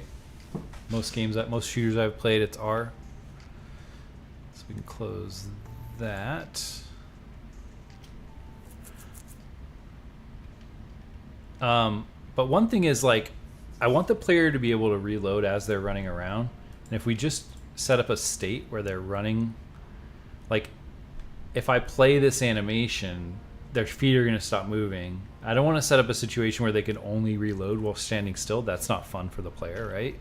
So what I actually want to do is use something else called an anim montage. And we talked about this, but I'm going to show you now how to set one up. So I'm going to go to my animation reloading. I'm going to right click and there's a create. And I'm going to create anim montage. And I usually like to call these like whatever it is. So montage reload. I don't know if that's the standard one, but that way I remember this is the montage for reloading. Now, in order to play, an anim montage does something a little bit different. It can like take over the animation blueprint, but you need a node in here.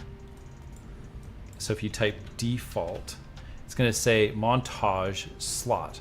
So this now is the slot that the montages will play on. So it's going to override the state machine essentially. So let me show you what this looks like. Actually, I got to set it up first. So let's, this is going to be fire weapon. Let's do our IA reload. And we want the event. And let's just play montage. And a montage will need a skeleton to play it on. So we're going to get our mesh of our character, and then it's going to say what montage you want to play. We only have one, so it's going to be reload. You can also set the play rate, which is good because, like, especially if you want to make it match a sound effect, or you want it to last longer or shorter, you can do that. So let's press play. Let's do this. And I can run around, and then when I press reload, notice my feet stop running, but it played the montage, right? So it's taking over the animation blueprint when we do this. What we can do, though, is we can set a situation where we can tell it, you can take over, but only take over certain points of the skeleton. And for instance, we want the legs to keep moving, but we want the upper body to play like the animation of reloading. So we can basically create a rule that says for everything we want to use the legs, and for most things we want to use the whole body, but when a montage plays, we only want you to play the montage on the upper body. We don't want you to play it on the whole body. And I'll show you how to do that. It's kind of straightforward when you break it down, but I don't think it's possible to figure this out without knowing how to do it. So we want to cache, and see, we can say save, new save cached pose. So we can create this, and this is going to be called full body. And then we can get access to full body. So used cached pose.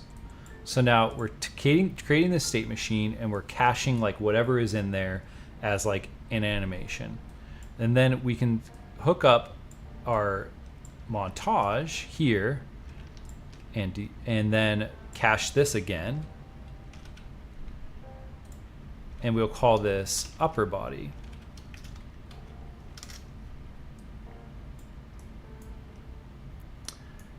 So now what we have is we have a state machine which is controlling the whole body, and we are caching that as full body.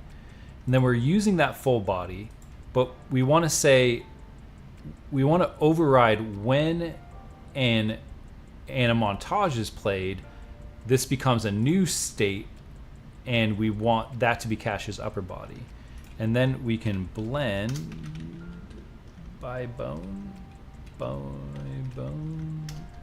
This one's always hard for me to find. Blend poses, layered blend per bone. So what this does, it'll take two input poses. I think you can even do more. And it's going to say, how do you want to blend them? So what we can do is we can do our upper body. Sometimes I get these mixed up too. And then full body. And then with this node selected, you have all these options over here.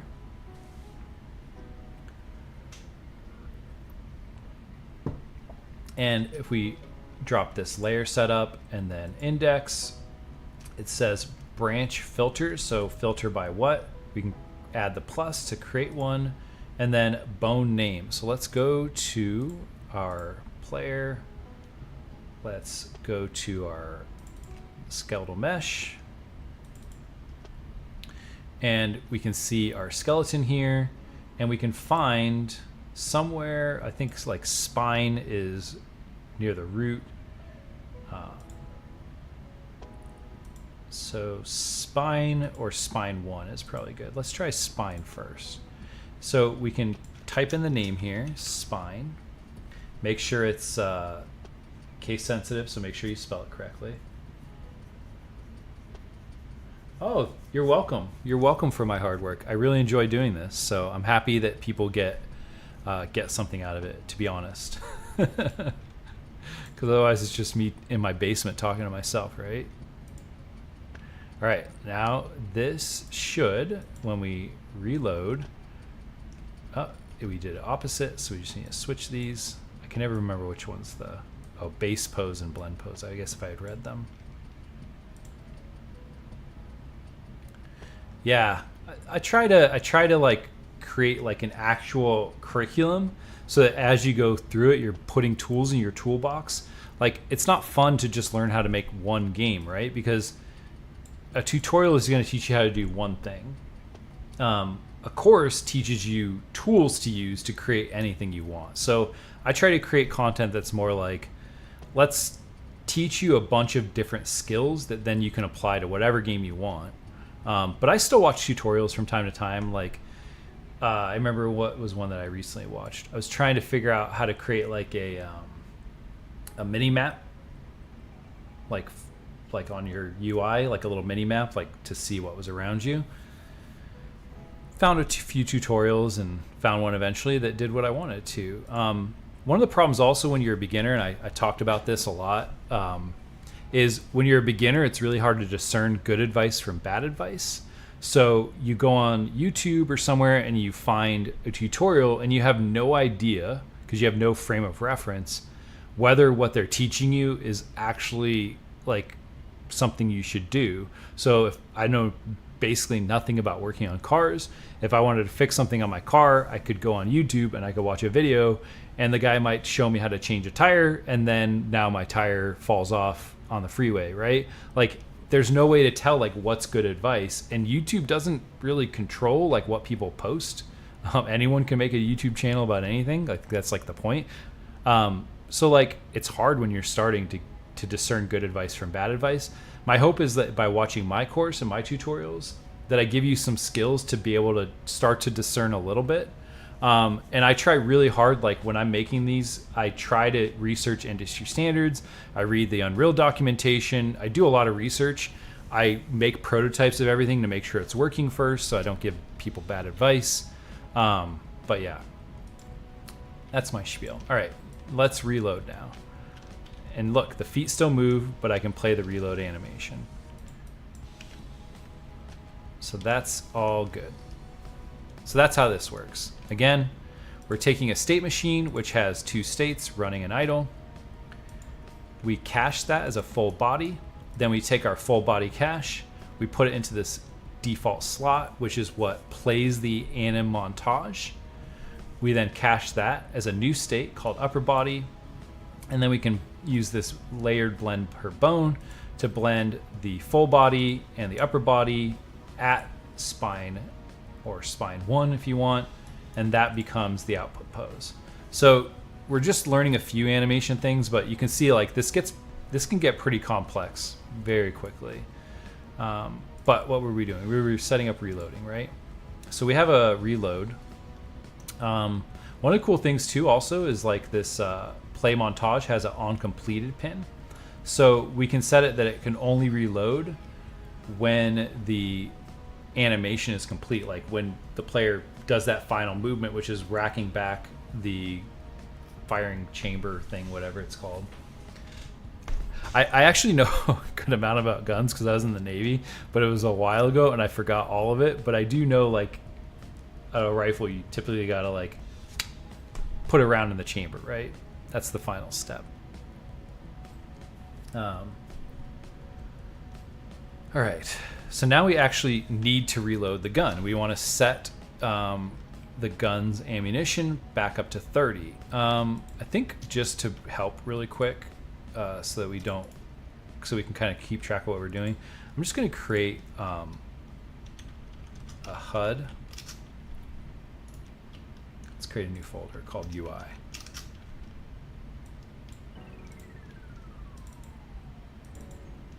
I want a canvas. I just want, like, I don't want to be using print strings for everything. I would like to keep track of like how much ammo the player has.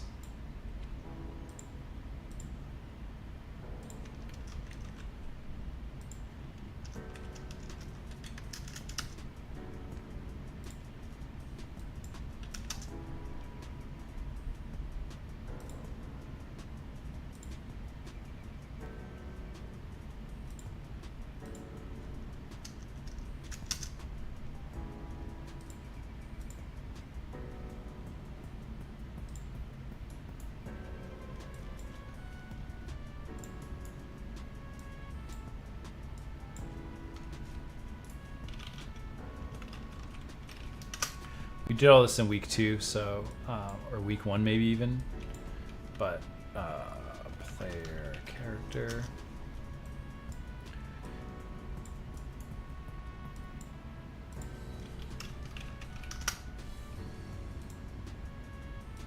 And I'm gonna get that current ammo.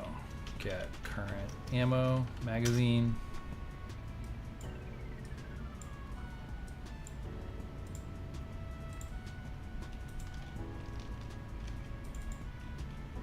Oh, let's actually add it to the HUD, to the player's screen.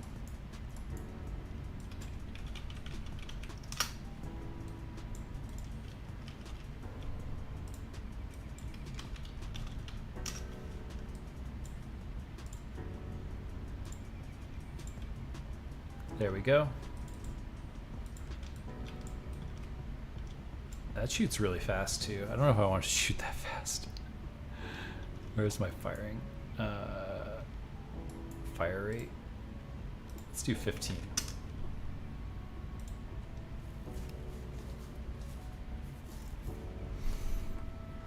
All right. So what does reloading do? We want on complete, so we want the whole montage to play, and then we actually want to do the functionality reload, because otherwise you'll reload the magazine and then it's reloaded but the animation is still playing, which would be weird. So let's on completed, and I will actually probably just create a new function, call this reload weapon, and I'll just call that here.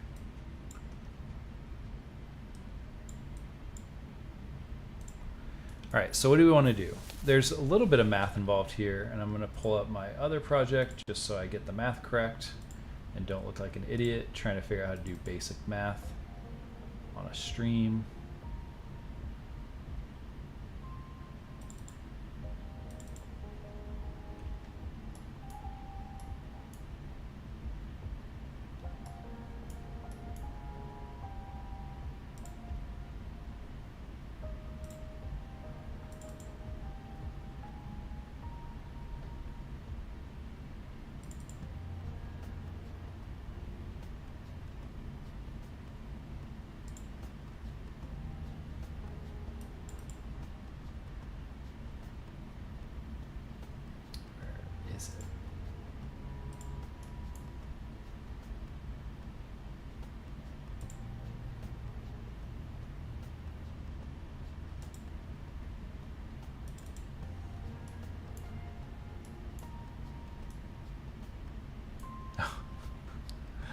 All right, this is fine. It's not. I made it too hard.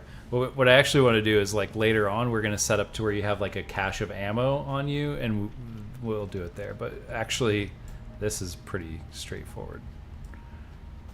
Get set. Did we already do this? Yeah. I think we have this on our event graph at the beginning too. So we could just change this to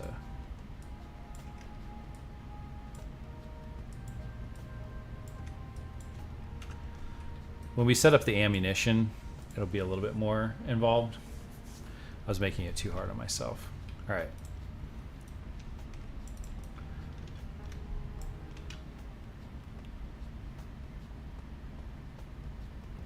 There we go.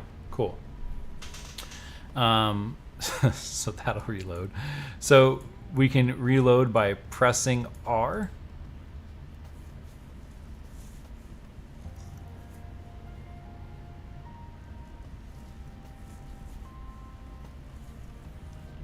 All right, so the question in the chat is, made a character walk right or left, but when rotating the mouse and direction where the character looks at the animation is broken, animations are starting to walk in different directions. Like in the wrong direction? It might just be that your blend space isn't set up correctly.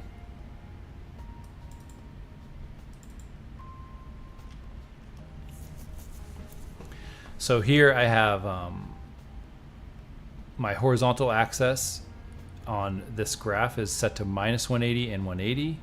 So that's like a 360-degree circle around the player.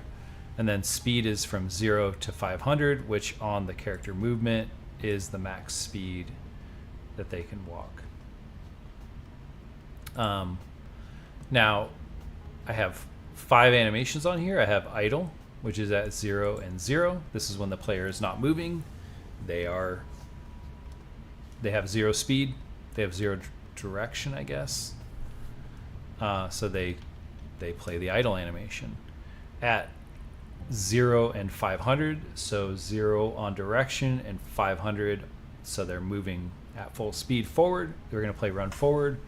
At minus 180 and 180, we're going to play run backward because those are both essentially the same thing. And then at minus 90, we're going to play run left. And at 90, we're going to play run right. And that's, if those are swapped, then it will look like the feet are moving in the wrong direction. And then this BS has 2 inputs now, movement direction and movement speed, which we set here. Movement speed is try get pawn by owner. So whoever's running the animation blueprint will get their velocity, get the length of that velocity vector, and that's our movement speed. And then for the direction, we get our pawn owner again, we get velocity and get rotation. And then we use this node calculate direction, which takes an input of a velocity and a rotation, and that will be our direction. And we can see if we hover over, this returns from minus 180 to 180. So unless I see it, I don't know what's specifically wrong with it. I can put up this real quick. There's a link to my Discord here. You can ask questions in there. Typically, if I don't get to them, there's some other people that will. Let me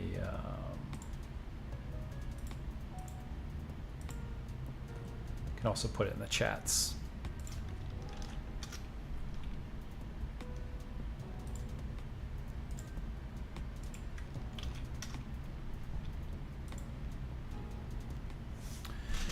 So yeah, you can, and in the Discord is good because you can show me screenshots of what you have, upload some short videos even. You can DM me if we can't fix it in the Discord, feel free to DM me also. But what were we doing? All right, so now we can reload. We do want the gun to automatically reload when it runs out of ammo though.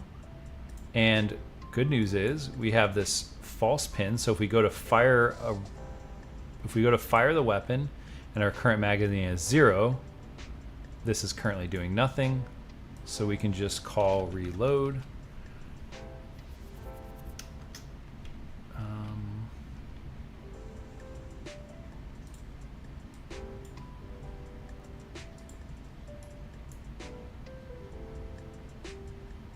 Maybe I want this.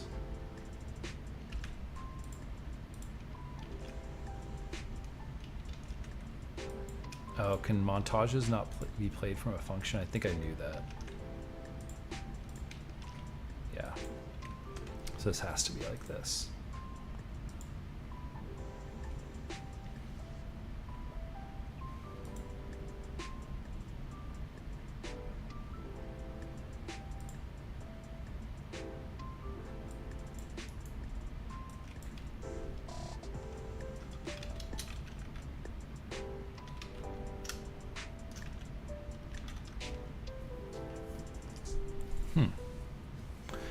I could do it like this, I guess.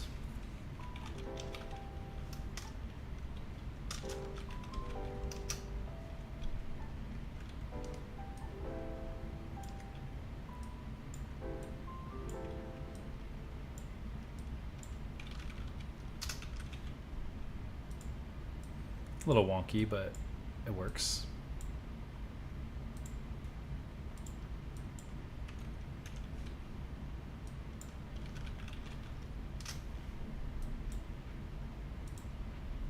Now when I fire that last bullet, it should go directly into reloading. Oh,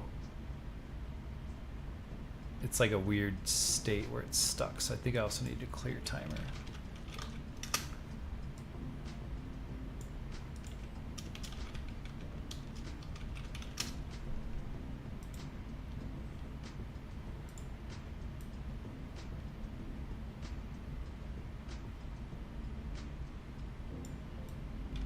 Yeah, so there we go.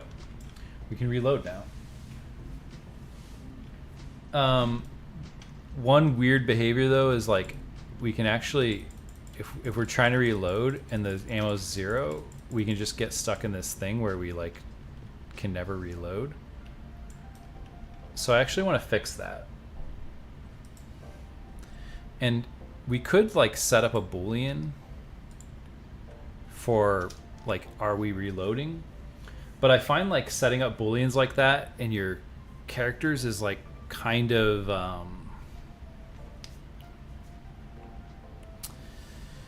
it's not really scalable, right? Because we have all these things that like maybe need to use globally within our game, or maybe need to be used in different places. So there's actually a system built into Unreal Engine called gameplay tags, and I think this is a perfect example of when to use them. So this is actually going to be our next lesson. But once again, I'm going to take a quick break. So 1 to 3 minutes. Feel free to hang out, listen to some tunes, and I'll be back. And yeah, I'll look forward to getting that GIF.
All right. Let's talk about gameplay tags. This actually is something that I only started using recently. For a long time, I would just set up these really like complex Boolean things, and it became like really hard to manage. And then every time, like, oh, I'll put them in a struct, and then every time you wanted to add something, you had to like redo the whole struct, and it would break a bunch of stuff. So actually, one of the guys in my Discord who I've been working with, we've collaborated on a few projects in the past. Seth, we did a live stream together about the gas gameplay ability system. he actually was showing me about these, and I was like, man, these have been here all along, and I've never used them. So I've been trying to use them more, trying to find use cases for them. They're pretty versatile, but basically, as we'll talk about. So we're going to explain the purpose of gameplay tags. We're going to demonstrate implementing a gameplay tag in our gameplay tag container. And then we'll add a new gameplay tag that we're going to use. Hint, it's going to be called reloading. And then we can demonstrate adding and removing gameplay tags from actors during runtime with blueprints. So this is a really good system if you are just need like some Boolean structures. Yeah. Hey Geared, how's it going, man? Good to see you. All right. So a gameplay tag is a label that we can add or remove from an actor, and this can be done at runtime. So they're a label, so they act kind of like a Boolean, but it's basically you can see if something is there or isn't there. So it's either going to be true or false, essentially, in most cases. They're lightweight and flexible. Again, like I said, I've in the past I've tried to create like a struct with a bunch of Booleans in it, and it's a nightmare. It's so hard to manage. It just gets like out of control real quick. So using gameplay tags is way better. They can have multiple layers, so you can have like a tree of Booleans, which is a lot better. They're global, so any actor can gain access to the gameplay tags in the game. And you can query an actor to determine whether a gameplay tag exists, which is really beneficial for things in games. So let's add a gameplay tag container to our game. And here we are in our player character blueprint, and I want to essentially create like a block here that will create a Boolean. But I don't want the player to be able to reload while they're reloading already. And I also don't want the player to be able to shoot their gun while they're reloading. But we need a Boolean for both of these. And it'd be cool if we had like the same Boolean. We could create a Boolean and reloading. But like I said, this is about gameplay tags, so let's do that. So I'm going to create a new variable, and I'm going to call this gameplay tags. And if we search for gameplay tag, there is a gameplay tag container. And we can see here it holds a collection of F gameplay tags, and they're included explicitly by adding them and implicitly by adding child tags. So let's add that. And when we compile, we can see now here we have this gameplay tags value, which is currently empty. And if we drop that down, or up, I guess it went, we can see that this is like a hierarchy of all the gameplay tags. So one of the things that we can do is we can have, for instance, let's say we wanted to create like a state system where we have a bunch of different states the player could be in, like stunned, frozen, burning. Like if you were doing an RPG that had like different types of elemental damage,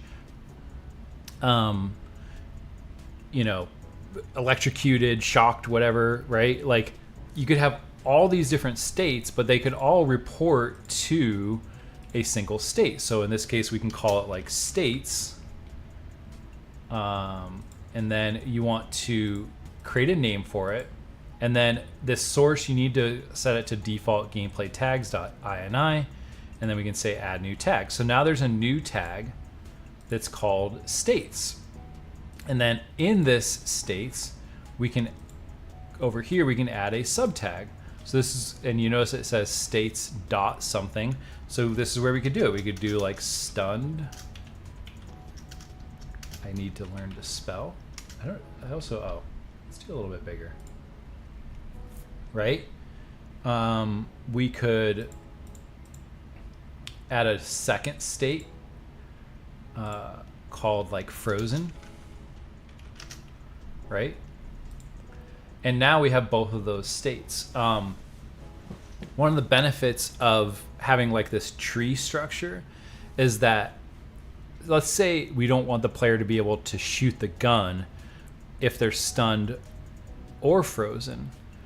Well, we don't have to like check both these bools. We can check if they just have this, and if they have that state, then we would just, that would be the check. So that would be the Boolean. So let's use this reload one first, since that's kind of what the last thing we were talking about. So if we're reloading, we don't want to be able to reload again, right? Like I'll hit reload, and then I could just keep hitting reload, and the player will never finish the action because I'm just keep resetting it, and like the last time I do. So I want to create a system where we can't reload if we're already reloading. So I can, in this gameplay tags, I can create a state called reloading, states.reloading. And now that state exists globally. When it says like that global INI thing down here, that's actually like a config file that's for your game. So these are adding it like to the whole, like every actor in the game now has access to this. So now we can get this gameplay tags, and we can do has tag, and we can specifically check reloading. And now we can see that this tag is states.reloading, and it returns a bool.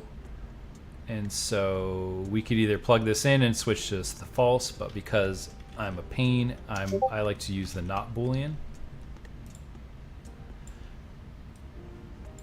Because I don't know why, like in my brain, things should execute on the true pin and they shouldn't if it's false. But I don't know if I'm just too neurotic for game dev.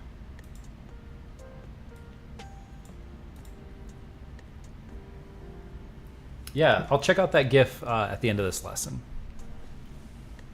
So now we should fix that. Oh, one more thing.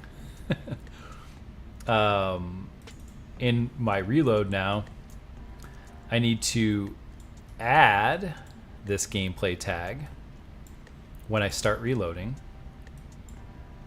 So add tag. And I can select reloading.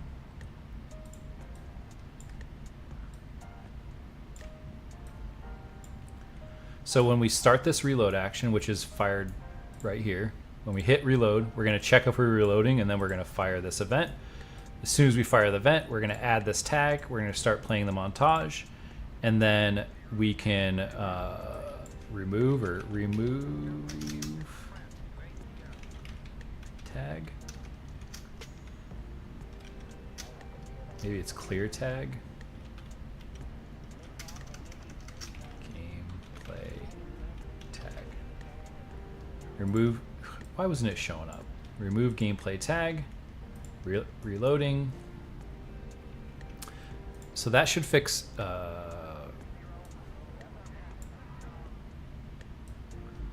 So that should fix the first bug. So now when I hit reload, it will continue to reload. But we have a second bug where I can still be firing my weapon while I'm reloading. So we need to fix that one up here. So actually, I'm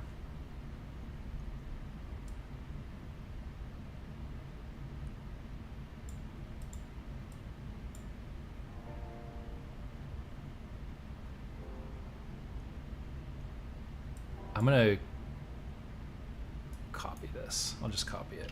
I'm being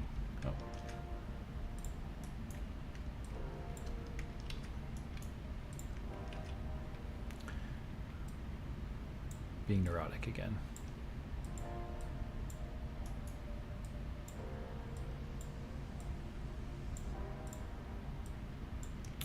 And now I should not be able to fire while I'm reloading either.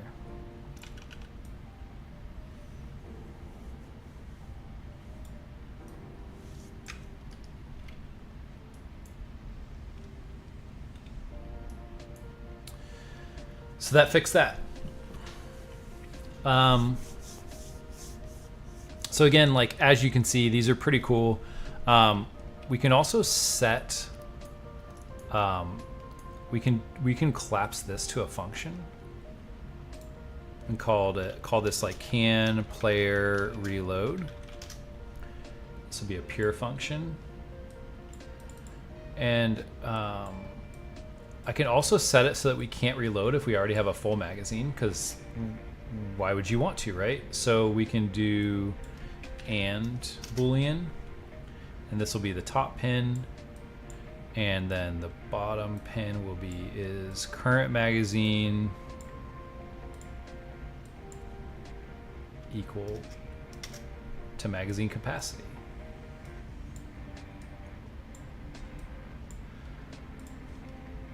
Again, this is just like the first iteration of this system. We're going to build onto this. So I can reload now. Reload. Not.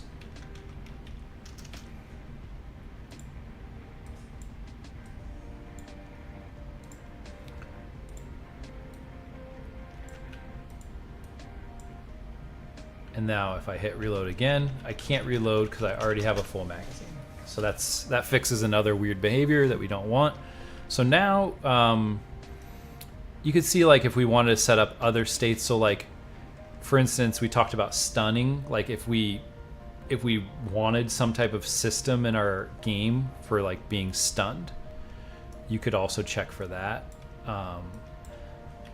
Has any tags.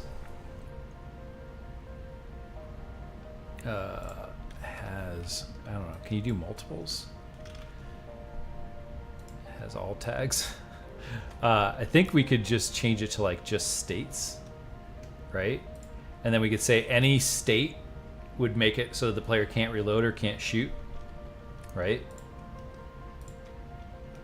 So if you wanted to put like some type of stun attack that the enemy could do, that like makes it so the player can't shoot or can't run or can't do anything, you could just have it do that, and then we wouldn't need to check for reloading. We could just check for any of those states and we can't reload. So it's really a cool system. Yeah. I like if you do current magazine is less than magazine pay, unless you want to power up to give more.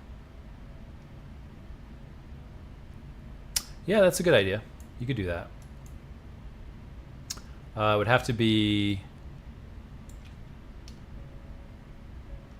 less than.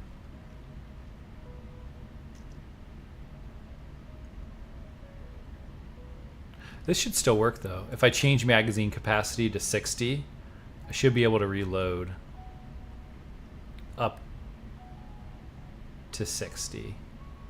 So this should still work if we change magazine capacity.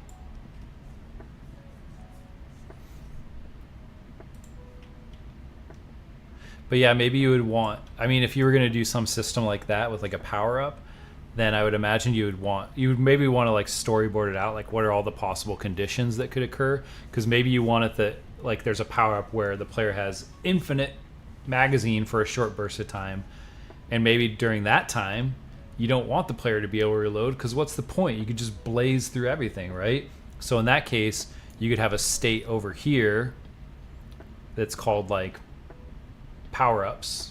You could create like a new state, like a new global state called power-ups, and then maybe one of those power-ups is infinite ammo or infinite magazine, and then you could check there and say like, hey, if you have infinite magazine, you can't reload, because if you do, why, right?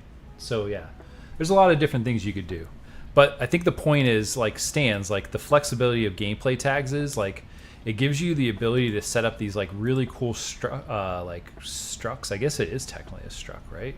Yeah. That contain a lot of different information, and then you could like go through that and look for something. You could add it to actors. You can remove it from actors. You could use it as a checkpoint. You could have. You could create like, if you had a multiplayer game that had like 3 different teams, you could have like teams red, green, and blue. And green couldn't do damage to green, So you could like have it like add a tag of like I'm on the green team, and then you could have it check like is my team equal to this person's team, and if so, I can't damage them, right? So there's a lot of different things you could do. Yeah, you can use this for gas as well. There's this is a really cool. This is actually like a core piece of using the gameplay ability system. Like if you don't understand gameplay tags, you can't really use gas. It's like such a integral part of it. Let me check what I think that's the end of this lesson. Let me check what the next lesson is. Oh, all right. We're gonna do some AI next. So the player can run around and shoot enemies, but what's the point? You're just shooting walls, right? So let me, before we go there, let me look at what this DM is.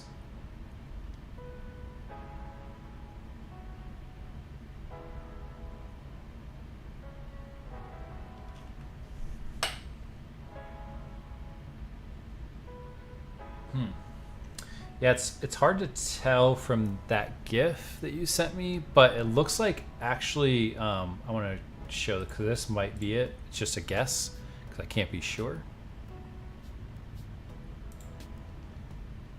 So in your viewport of your player, see this little blue arrow? Like if you use a character as your parent class, you have this little blue arrow that's showing you like the forward direction that they're facing. That might have, like, you need it to be facing in that direction, and it should follow the X axis, right? The Y axis. That could be it. Otherwise, I don't know. I'd have to look like in your project, and it's like not clear from the GIF because I can't see the line. It's not clear like what direction you're actually moving. I can see the mouse. I can see the players like moving, but I can't see like what direction they're moving. All right. So we have someone that's excited for AI. I will warn you, this is like a very basic AI implementation, but it's AI nonetheless. It's an intro to AI. We actually are going to use a more advanced AI system later on in the course. So if you come back for the remaining weeks, we're going to use the state tree system, which is a newer-ish system built into Unreal Engine that you can use for AI. It's really, really powerful and really, really complex. And I wanted to do it sooner in the course, but honestly, I've been spending so much time researching it that I didn't have time to like implement it this early in the course. So we're going to do some basic AI. So this is lesson 6. We're a little bit behind, but some of the lessons are shorter than others, and we can go a little over 2 if we need to. All right, so in this lesson, we're going to define artificial intelligence. We're going to explain some of the Unreal Engine AI systems. We'll demonstrate creating our first enemy character, which is BP enemy. We're going to create an AI controller class and assign it to that enemy, and then we'll demonstrate some AI movement. So what is artificial intelligence? Hopefully this is not a new concept. Yeah, I find that AI like is just feels like this ethereal topic that people like are afraid of, but AI at its core, I know I have friends that are like doctorates in machine learning. AI is just like making a bunch of if statements. Like if these conditions occur, do this. If these conditions occur, do this. It's just like this big branch. Neural networks are just if statements, right? That take an input, process it, look at a bunch of different possibilities, find the best possibility, and that's the output. So artificial intelligence allows a machine to perceive, calculate, and make decisions based upon the information provided. This is why it is artificial intelligence or machine learning and not actual intelligence. So one of the, I guess, current holdbacks of AI is that it still needs to have an input, right? You have to provide an input, and then it processes that input and gives you an output. So in game development, AI is used anytime an actor is controlled by the game engine and is required to make decisions based upon player input. So if you had like a tower defense game, or not like a tower defense, I'm thinking like the old RTS games like Warcraft, like you're not actually controlling the attacking, I guess League of Legends is kind of like this too, right? Or Dota. Like you don't actually have that much control over the character.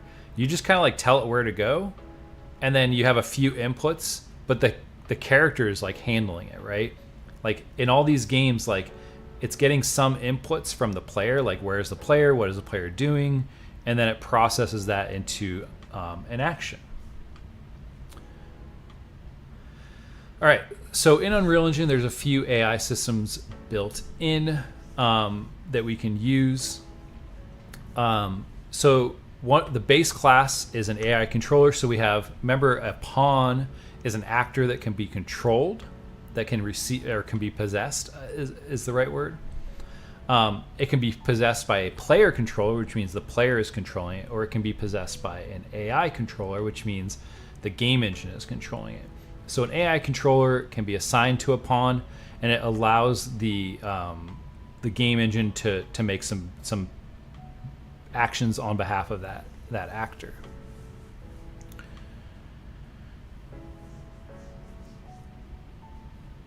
You can let's answer this question real quick. Sorry for the segue. So where's my game? So this arrow is built into the character. You can see that's why it says edit in C++. It's built into the character class, but you can go to your capsule and add another arrow. And then this one you can make deselect hidden in game. And now I can see that arrow. So I can see what direction my character is actually looking.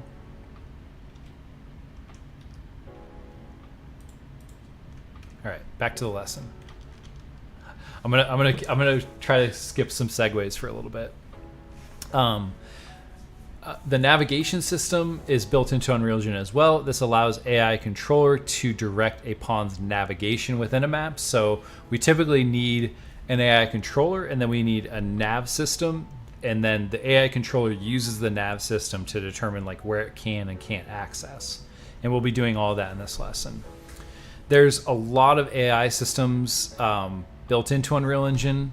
There's behavior trees, which is like an older system that I never really liked. To be honest, I quite hated them.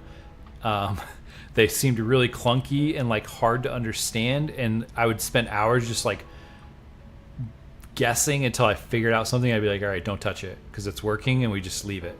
I hated them. State trees is like a new-ish system. I think it was technically part of Unreal Engine 4, but I never learned it back then.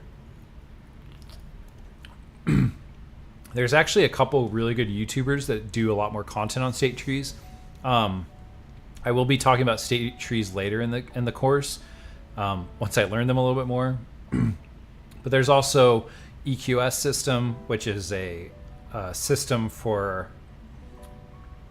it's like an environmental something system, but it like takes in like a bunch of other inputs to make AI decisions.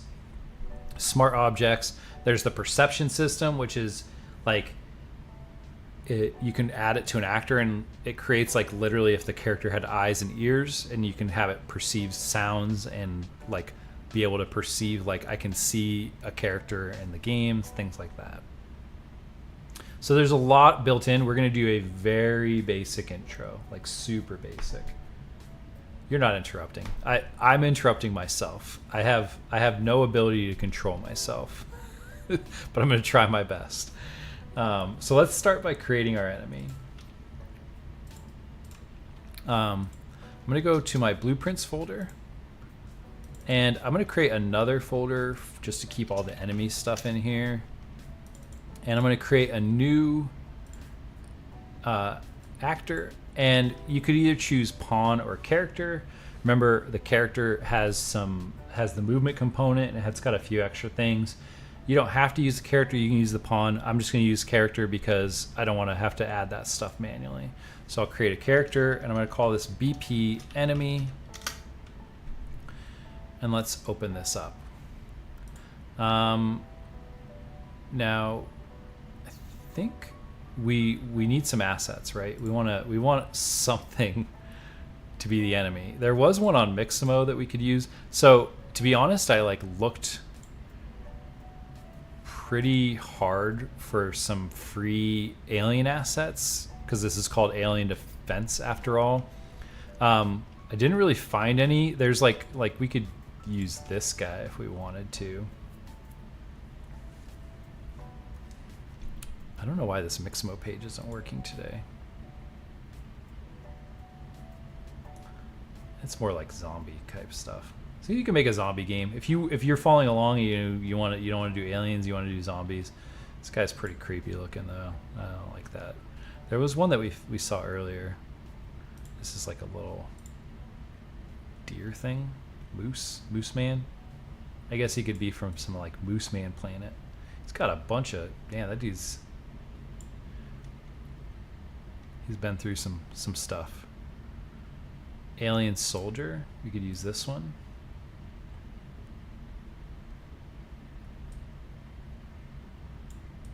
That one's interesting. So anyway, you could just find one if you want. You can look on the asset store. If you don't like any of the ones on Mixamo, you can look around. I actually have bought like this company called Protofactor. I think they're called. He doesn't call them aliens. He calls them creatures.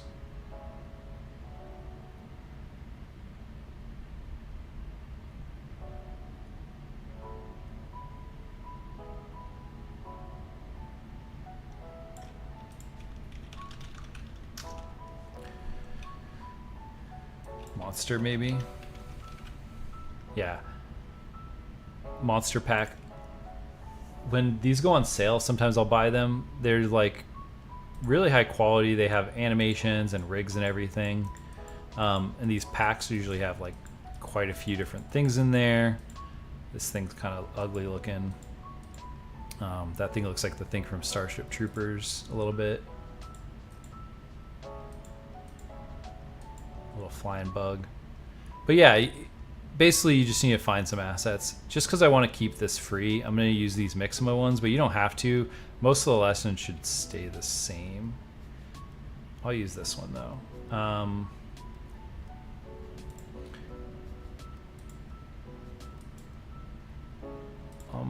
going to get it in T-pose. I'm going to download it. And then we just need like a couple... Yeah. We just need a couple animations for this person. So let's do walk. Oh, animations. Walk. Oh, that's creepy.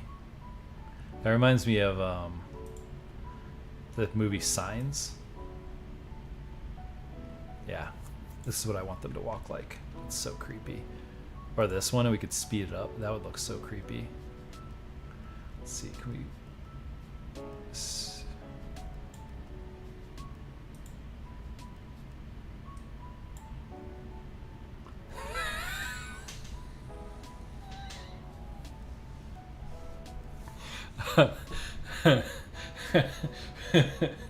Oh my god. I don't know, I think that's the winner.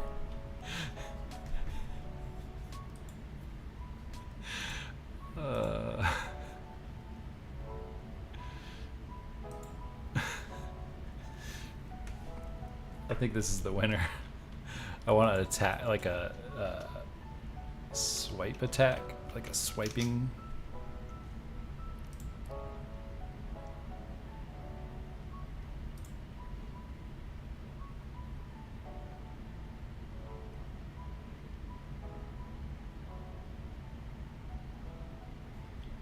It's not creepy, it's just weird. That's what I like it though. Or do we want this zombie attack one? That one's probably fine.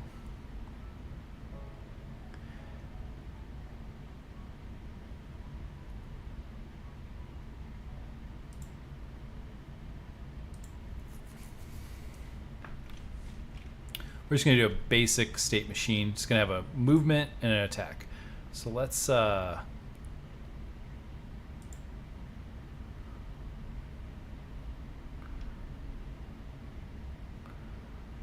import this. What am I looking for here?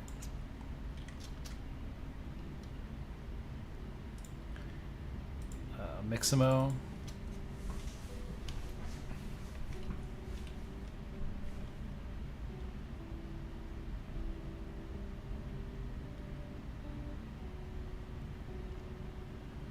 All right.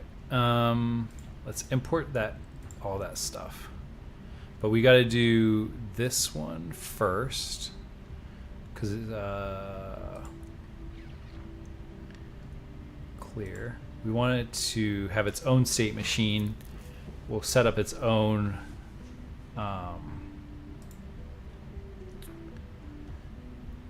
skeleton.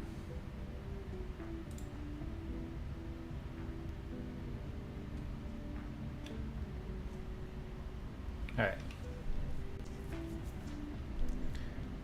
Good God.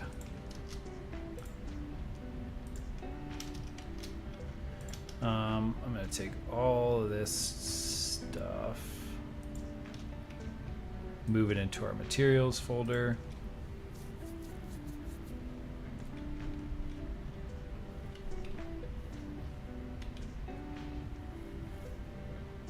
Will you add impact animations on damage? Yeah, we could do that. I wasn't planning to, but we can do it. All right, let's rename some of these so we can remember what they are. SM, Alien. This one's SK Alien.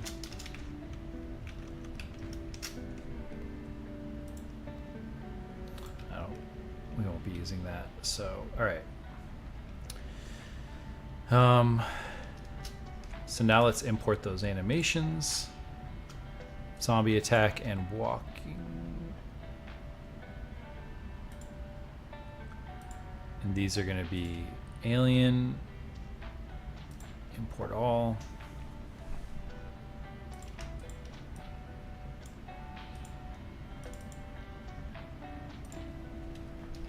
Anim. Alien walk. Anim. Alien attack.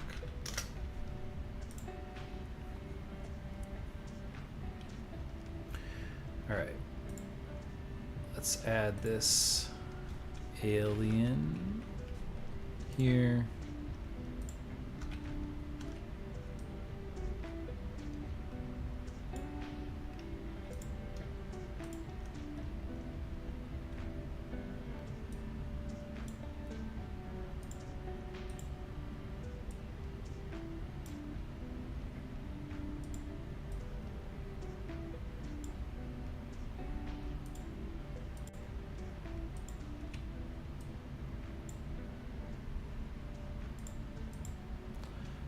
And then we need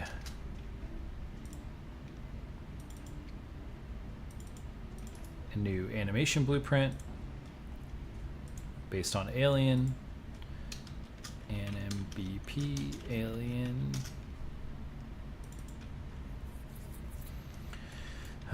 state machine.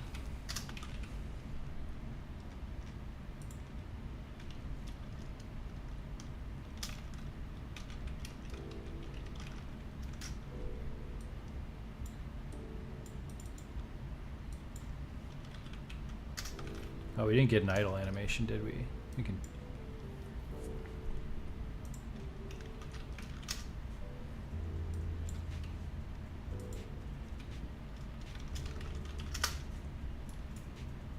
It's fine.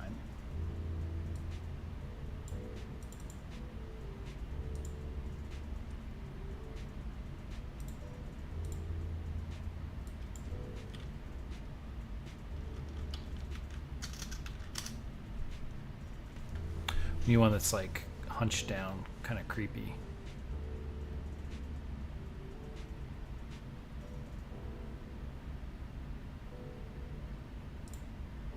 This one's probably fine, right?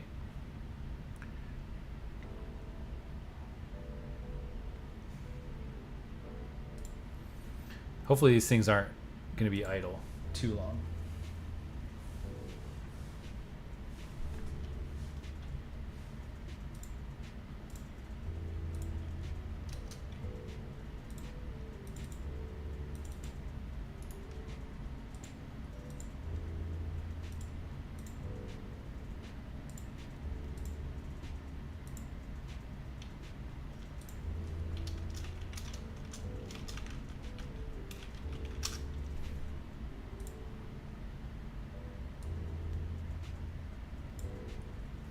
All right, and this we'll do this pretty much the same. Get velocity, get length,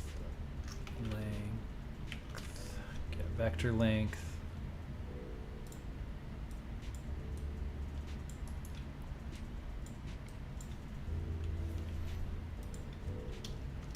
Movement speed.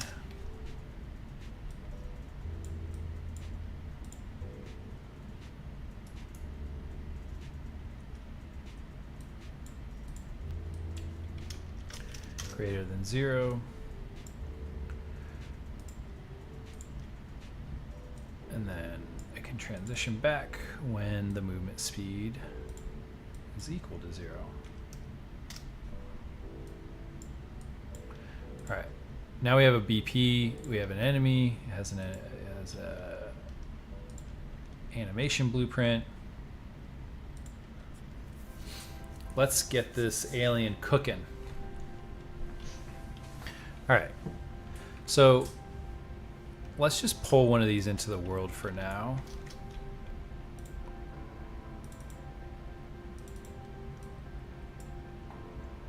And let's take a look at it. It's an ugly looking alien. So what do we want this to do? Well, there's two parts of this, right? One, we need to be able to do damage to it. Two, it needs to be able to do damage to us. I don't want to have to reprogram all of that a million times. So let's do what we did in the last one. Let's create a health component.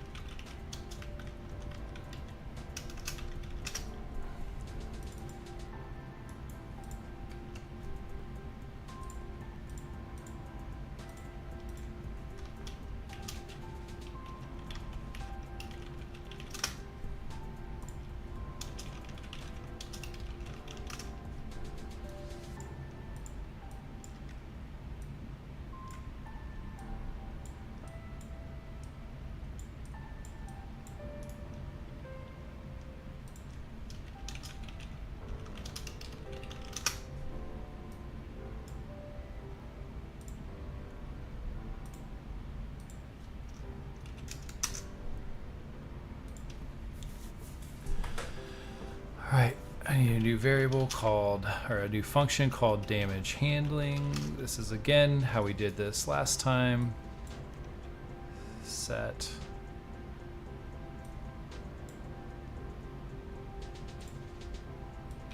damage.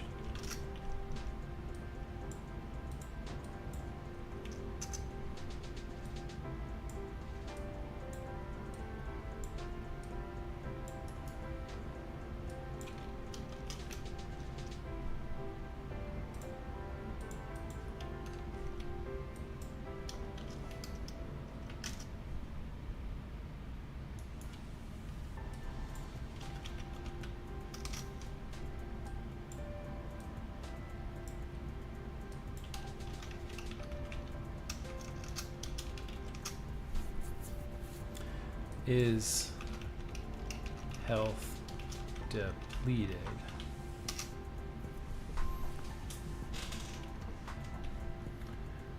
Am I new to Unreal Engine? No, I am not new to Unreal Engine. Why? Do you feel like I'm new to Unreal Engine? Did someone tell you that I was new to Unreal Engine? Who's talking about me?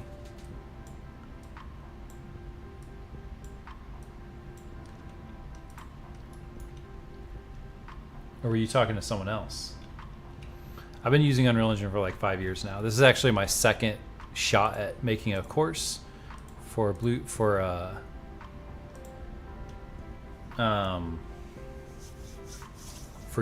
I have a complete course that's already on YouTube. This is like an updated. This is an update to that course because it's like 2 years old.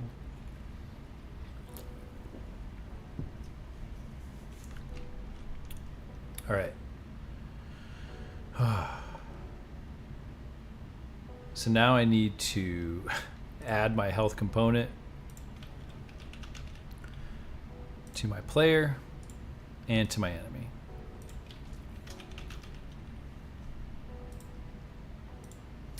And on my enemy, the first thing I want to do is be able to kill it.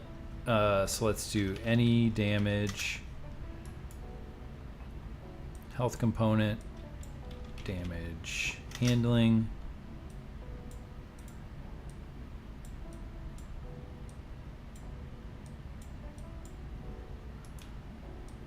Print.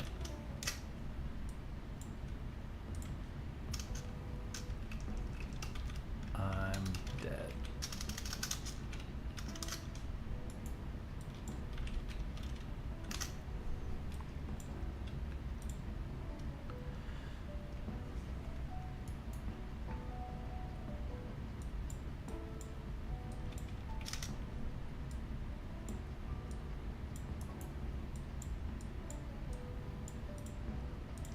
Let's do the same thing on our character.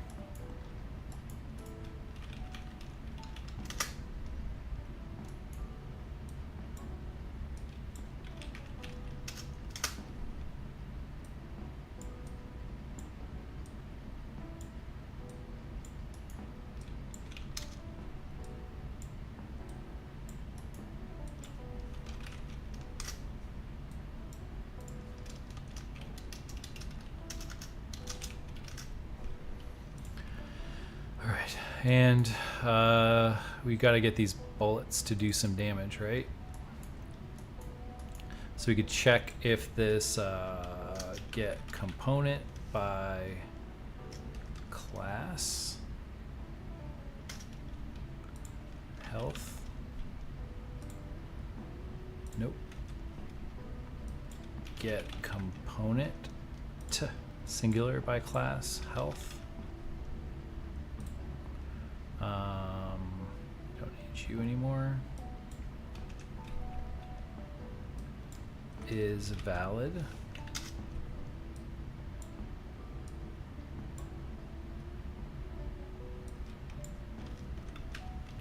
Apply damage. How much damage? We want to do 10. And let's make this a variable called weapon damage.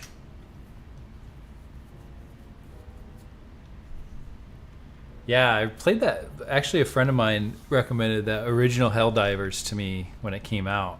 We played it together for a little bit, but he played way more than me and got really good and then didn't want to play with me anymore. All right, so now we should be able to kill this alien. This needs to be camera, maybe? Is that what the problem is? Yeah. All right. We can kill the alien. So that's half. That's half of it. The alien now needs to be able to kill us. That's the other half of it. So this, we're going to need to do some things. We're going to need to... we have our alien. It can take damage, but it needs to be able to get some inputs, because right now it's just like kind of chilling. So one of the things that we're going to need is a AI controller. So let's go to artificial intelligence. Nope, it's a blueprint class. And if we go to AI controller, we can see that there's an AI controller. We can select that. We can call this BP AI controller. Now we have an AI controller, and we can add it to our enemy. If we go to default class defaults, we can scroll.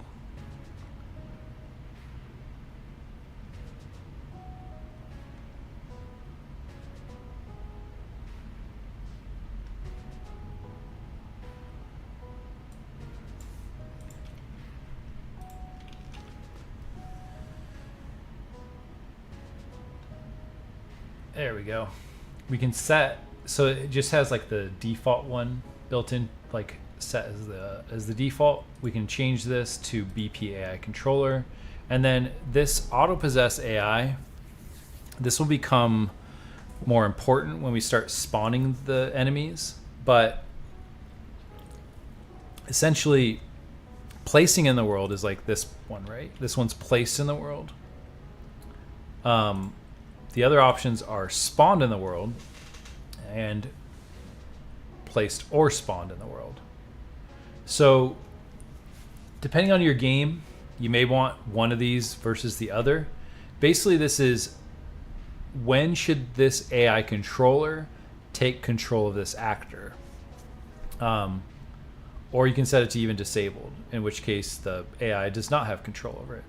Placed, it's placed. Spawned, it's spawned. That's actually the next lesson. We'll change this to placed or spawned.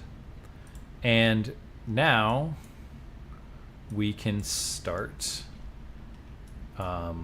programming some AI. So the first thing is this enemy, what do we want it to do? It's going to be a basic AI. It's only going to do two things. It's going to try to move towards the player, and when it gets close to the player, it's going to attack them. So we basically need two states. So we can create two custom events for this. And the first one is going to be move to player. And then we can create another custom event, and this is going to be called attack player. And each of these can be programmed with their own functionality, but we need something to be able to choose between these. So what I like to do is create another custom event that's called AI handling, that's controlling the logic of when we choose one versus the other. And the benefit of doing it this way is I can do a bunch of like setup stuff here, like when the actor begins, and then once all that setup stuff is ready, then I can choose when I want the AI to take over. So like a good example would be, let's say you want the actor to like fly in from space and land on the ground, and maybe like an explosion plays, and then they like stand up, and then they want the AI to take control. So you could play all that stuff and then call this event, and then that would work. So the first thing I know is we need, like, both of these are going to need to know where the player is. So we can say get player character, and we can cast it to BP player character.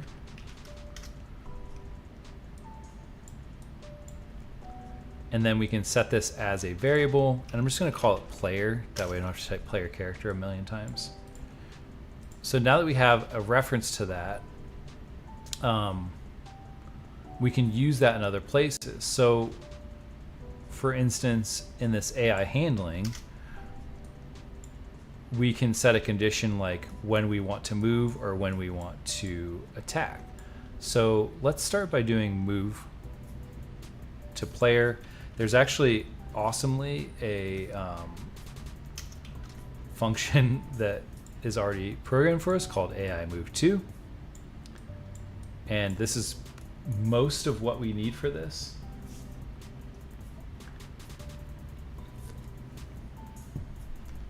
This can do a few different things. The input pawn will be self. So this is what pawn do we want to move. And then we can set a destination, like in the world. So if you wanted to like have a patrolling system where the actor like patrolled around in an area, you could get the like location up to some patrol points maybe. Or you can say move to an actor, and because that's pretty much what we want it to do, we can just plug player into here. And now when we call move to player, this actor will move to this actor, and that's pretty much it. The acceptance radius is how close do we need to get to consider this done. 5 is very close. I like to usually set this to like 25 or even 50, depending on what kind of game you're going to make. You could even set it to like 100 if you wanted like it to be an actor that like gets within a certain distance and then like does some ranged attacks maybe. So there's a lot of flexibility with this. It's a great node to just use. One thing about this though is if you notice, it says like when I hover, it says latent. I believe this is what was causing us, like if I go, where was the other thing? What a latent node means is it can't be in a function. It has to be on the event graph. So we can't, if we say like collapse to function, it won't work. So now we have a few different pins here. We have the execution pin, which is going to be like, do we want something else to happen after we move to this actor? You have success, which means it reached the actor. So this could be where we call attack player, for instance. And then you have on fail, which means it couldn't get to that location. The navigation system actually typically doesn't call this unless there's something like that, like breaks the movement. Because if it can't get to it, it'll just, I think it calls this anyway. We can experiment with this. But what I like to do is if it fails, we don't want it to just give up. So I like to use a short delay. 0.2 seconds is usually good. And then I'll call AI handling again.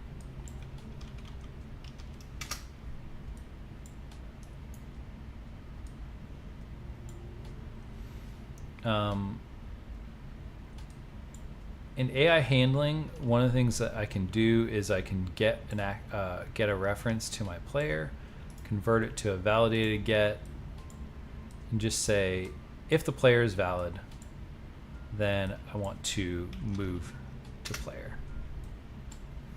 And then I can call this AI handling, and this should be some basic AI. Now, it's not going to work yet because there's actually a piece missing, and what we need is we need the ability for this actor to understand where it can and cannot move. So for instance, this ramp looks pretty good. It could probably get up here, right? But let's say there was an area where we wanted to be like a safe zone. Let's say like over here. We can actually set an area where we can define like the enemies are not allowed in here, right? So let's say you had like a safe house or something, and the enemies would never try to go in there, like ever. You can set that, and we use let's find our place actors window, and if you type nav, you can see this nav mesh bounds volume, and if we pull this into our level, we can make it a little bit bigger.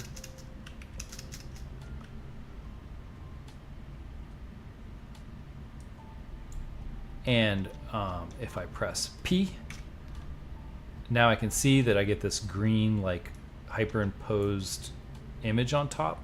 I can make it, and you can see now like the enemy can move around wherever it's green, but if we try to go up this ramp, it can't get there.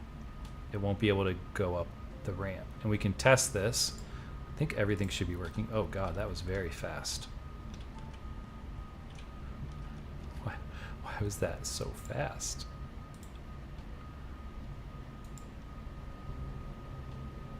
Movement, walking. Let's do 200. I need you to go slower, man. 200. 2 meters per second. So now he's moving. What is that? So it can't get up here, right? If I go back down,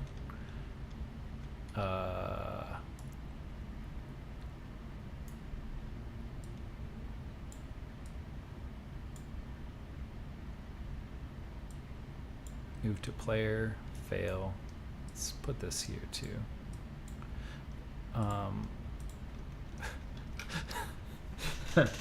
That run is so ridiculous. I love it. I know what's going on. This needs to be looping. This also needs to be looping. All right. So now this dude is trying to follow me around. He gets to the edge of the nav mesh. There we go. Is this going to be the creepiest game ever, or what? It'll keep following me.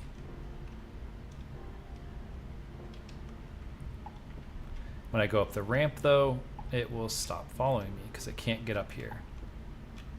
And then if I come back down, the AI is now broken because what essentially happened is we tried to move to player. The player got to a position where he couldn't get to it. We called this fail pin. It called AI handling. And essentially it's a broken loop now. Let's, one way I like to fix this is I just like to put this here as well. That way, it's just always going to be like in a loop, right? It's constantly going to be looking. And when we learn about state trees later on in the course, this is essentially how state trees work. It's like a constant loop. So whenever you're making AI in blueprints, you always want there to be a condition that if it ever gets to like the end of things, it goes back to the beginning. Like this is an essential part of AI. It needs to constantly be pulling for information. Like even here, we probably want this. We probably want this to be like a function, like get player, and then maybe even like call that here. Like if the player is not valid anymore, get the player, wait, delay 0.2 seconds, and then AI handling again, right? There should be no branch of this that doesn't end in AI handling. Like even attack player here.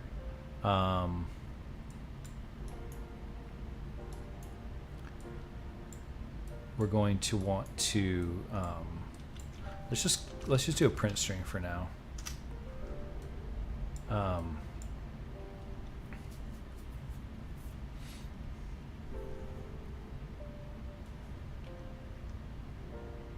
And then delay. Do 0.5 seconds now. And then back to AI handling. So all these branches end, attack player, it's going to print hello, and then back to AI handling. Starts back at the beginning. Do we have a player? No. Get player. Back to AI handling. Do we have a player? Yes. Move to player. Move to player. Did we get there? These two are no. Back to AI handling. If we did, we attack the player. Attack player. We'll program this next. Back to AI handling. So there's just constantly a loop. This is like important for AI. Otherwise, you just end up with broken AI that's just standing there. So like now, let's let him hit us. He says hello. He says hello. We want that to be damaging. Let's also, that's annoying. So on our camera boom, I'm going to deselect do collision test, and that way that doesn't zoom in when he gets close to me. Hello. See how he's just constantly spamming hello? Because it's going back to the beginning of the branch. Can I get to the player? Yes. I'm at the player. Attack the player. Calling hello. Like if we change this to I'm attacking.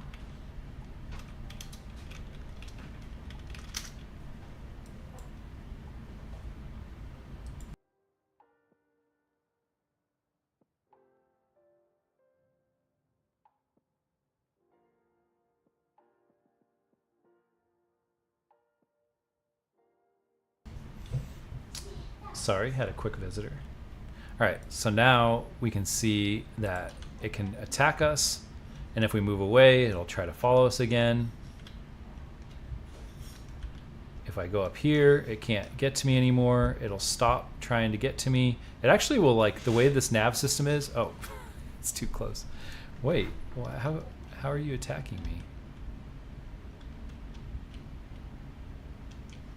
That's weird. So it's just constantly going to try to get me, and then I can kill it.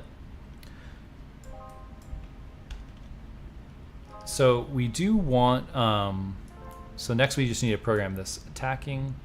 Let's comment this. Damage.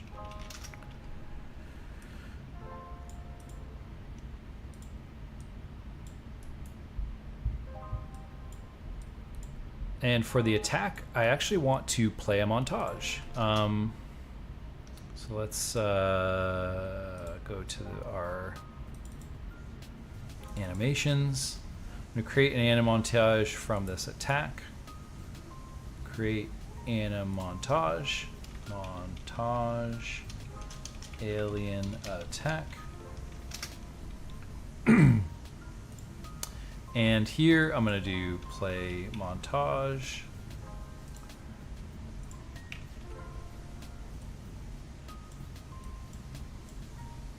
And then on completed, so when the attack finishes, I'll wait half a second and then I'll start over again. And this should slow down the attacking. So we're going to learn one more cool thing after I take a drink.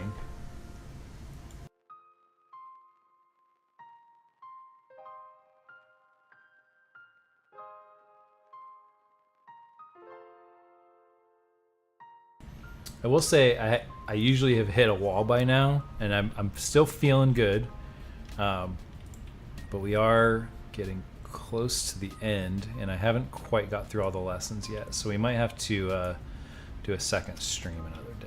All right. So one cool thing is I can go into this alien attack, and we can do a thing called an anim notify. So if I pause the animation and I scroll it to a point, like right about there, looks like where it would physically come in contact with the player, right? I can right click here and say add notify and then new notify, and I can call this attack.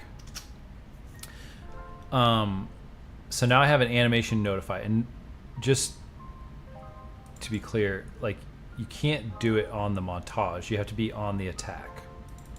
I spent many times trying to do it on the montage and then realizing, no, you have to do it on the attack. So on the attack, I now have an animation notify. And if I go to my anim VP and go to the event graph, and I right click and I say attack, notice I have this event anim notify attack.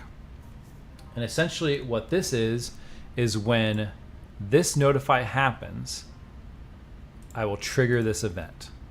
So what I can actually do is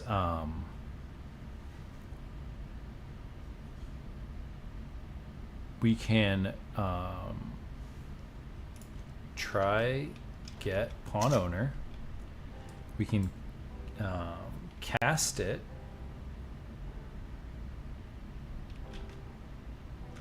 to alien enemy,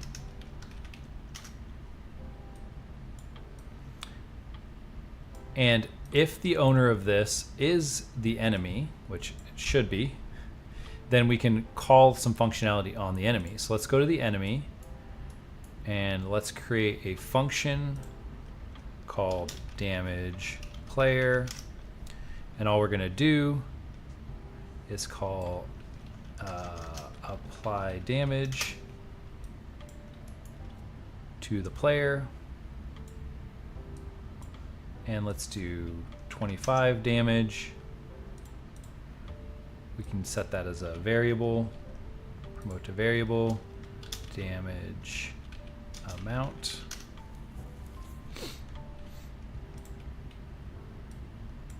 So we can call, so this damage player function now will apply damage to the player in the amount of 25, and we can go back here and call that damage player. And just to show that this is working,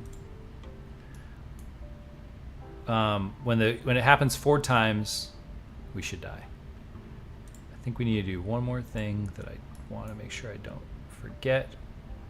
So we're playing this montage. When it completes, we will go back to AI handling. So it should attack us 4 times and then we're dead. Oh.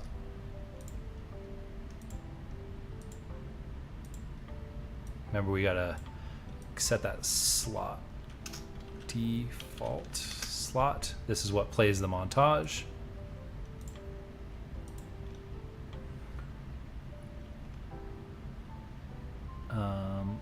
What's up, dude?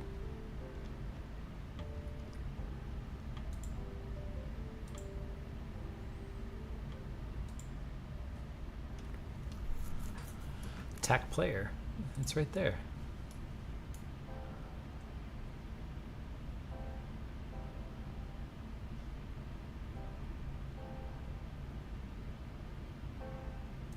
All right, what happened here? Oh.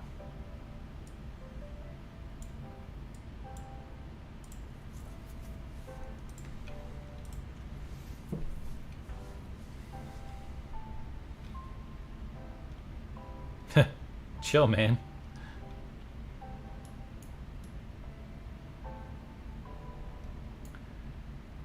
This probably needs to be a little bit longer. Or let's just disconnect this altogether, see what happens. There we go. 1, 2, 3. This one should print. I'm dead. I'm dead. All right. The alien can now kill us. What is he doing? Yeah, right? Chill, man.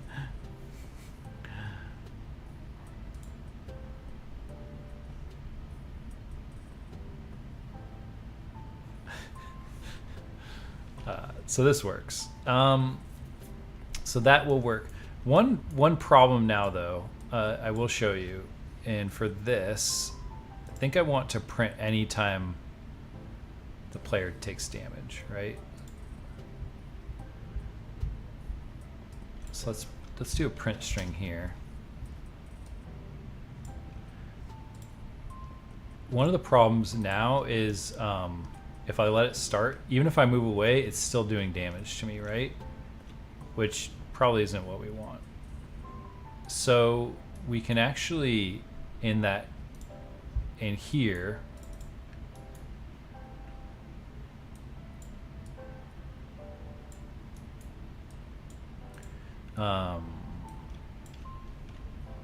sphere trace by channel.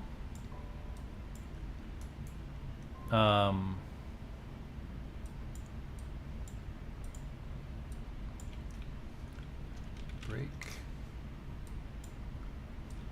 branch.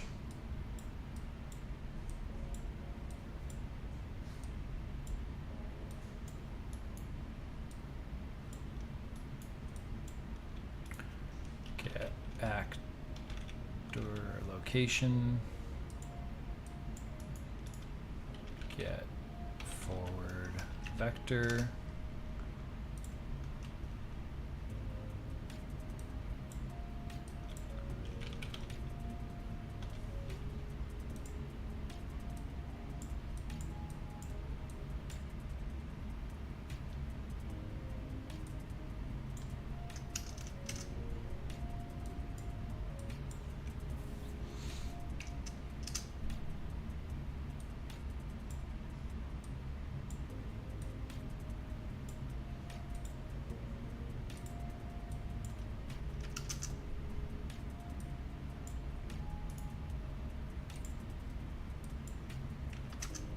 All right. I just wanted to do that real quick. It's something we've seen before, but essentially what I'm doing is this sphere trace by channel works similar to the line trace by channel, except for it draws a sphere. The starting point and ending point, it'll actually, if those aren't the same, instead of making a sphere, it'll make like a capsule shape. Like one half being here at the start and one half being at the end, and then it creates like a capsule between them, so like the shape of like a pill. So by them being in the start and end in both locations, it's just going to create a sphere. We set the radius. I'm going to set the duration, and then if there's a blocking hit, and we can see that this.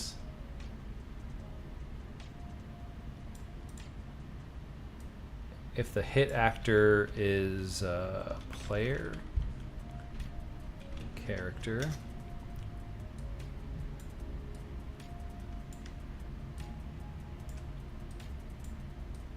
We can actually do that.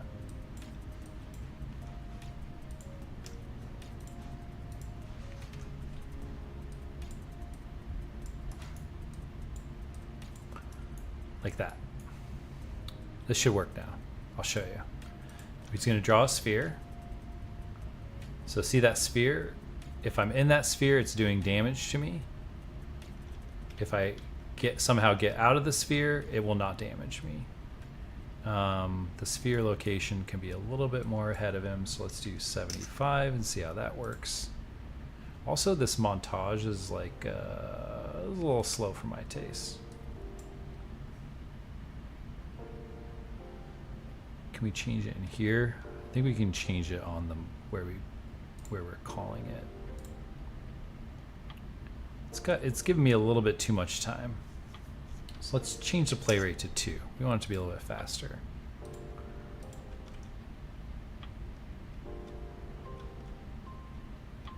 I think I also need to change this to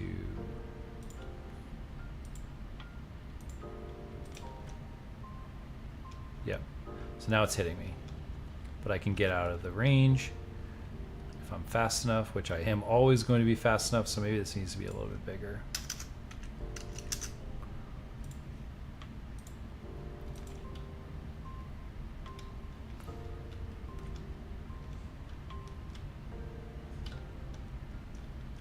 If there's a lot of them, though, it's going to be harder to get out of there. Let's do 75.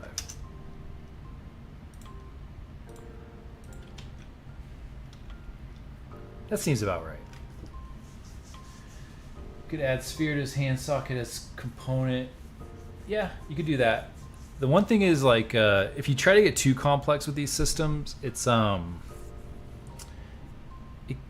like you can make it have like a small sphere on his hand. You could actually, you don't even need a sphere. You can do like a line that's at the beginning and end of his hand.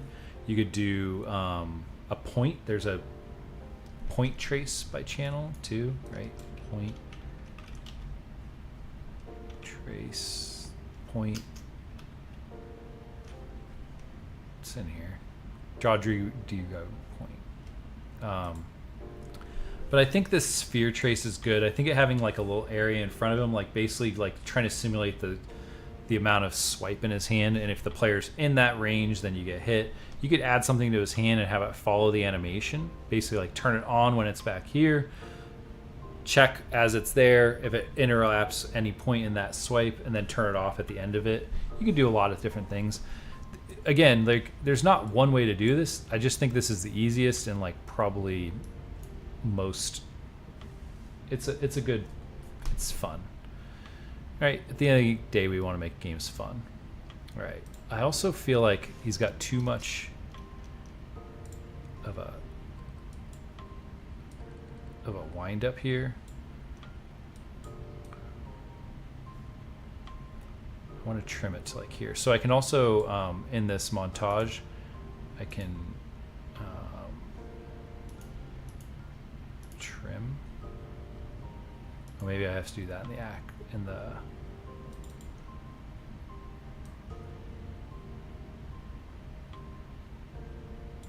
like those. So remove frame 0 to 22.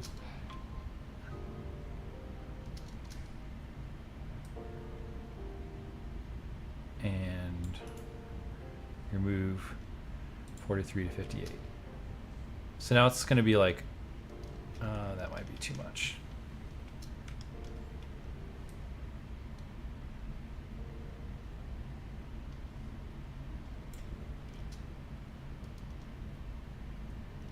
What did I do? What have I done?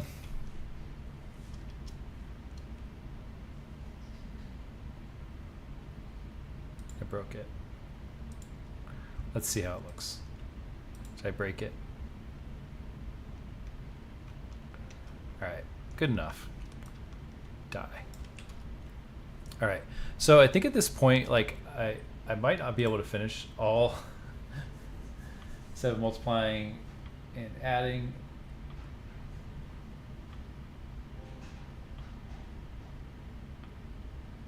Okay, sure. Yeah, let me know.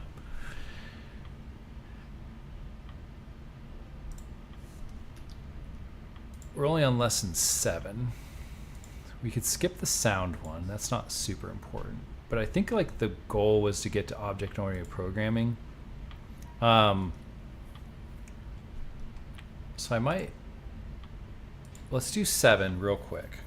7's going to be pretty quick. It's creating a wave. It's like spawning the actors instead. Transform location. Yeah, that's fine. You could do that. I want to get like, so you could, I think I understand what you're saying. And like, essentially what you could do is, like I'm trying to get a location directly in front of the player. You could just add like a scene component. I've done this before. And just put it in the location you want it, where you want that sphere to be spawned, and then just spawn it there. You could do it that way. Again, there's not one way to do things. There's a lot of different ways. This is pretty lightweight though. I'm not super worried about it. And it's good practice if people are following along.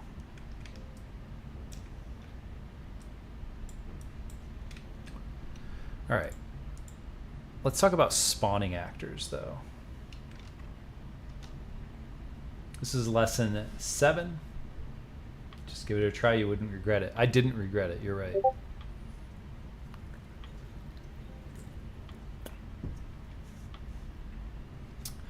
All right. So in this lesson, we're going to explain the purpose of spawning an actor, how it's different than placing an actor. We already talked about that a little bit with the AI. We're going to demonstrate spawning an actor. We already did the destroying, so we get to skip that. And then I'm going to create a basic wave spawn system. So spawning an actor creates a new instance of the actor in the level, meaning like it wasn't there when we started the level, and then all of a sudden now there's an actor that just like appeared out of nowhere because we spawned it. Because as the game makers, we are the gods of our game. There's a node for this called spawn actor from class. It lets you set the class that you want to spawn. We use this quite a bit. It has a couple minimum required inputs. You need to select what class you want to spawn. So that seems pretty reasonable. And then the transform of where do you want to spawn it. And then it does have a return value over here of the, it returns a reference to that spawned actor. So let's show how to spawn an actor. I am going to go back to my game, and I want to create a new system where I can spawn these actors at different points. So I'm going to create another folder called level flow, and I'm going to create a new actor. It's just going to be an actor, and I'm going to call this BP spawn point. And I want to put one of these into the world, right? Now, I also, in my game mode, I'm gonna,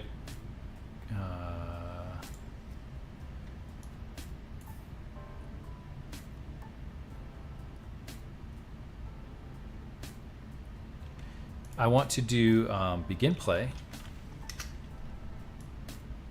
And I want to essentially, at some point, have like a wave-based system. So I want to create a event called start wave.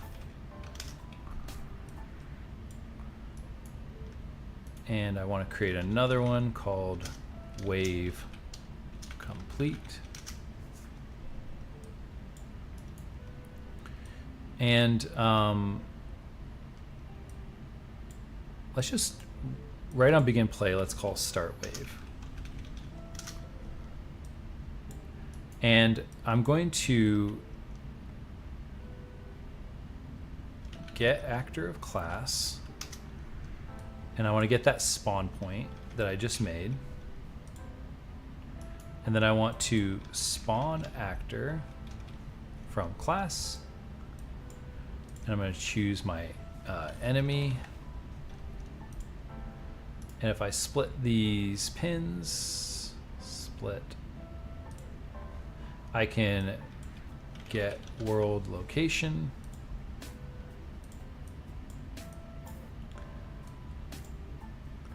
And plug that in there. And now we should have two aliens, one that we placed and one that we spawned. And I want to show you now, if we go back to our enemy and we go to that AI section that we had earlier, we can change this. So let's do just spawned. And I'll show you that the one that spawned is following me, but the one that was placed is not. And vice versa, we can change it to just placed. And now the one that's placed is following me, but the one that's spawned is not.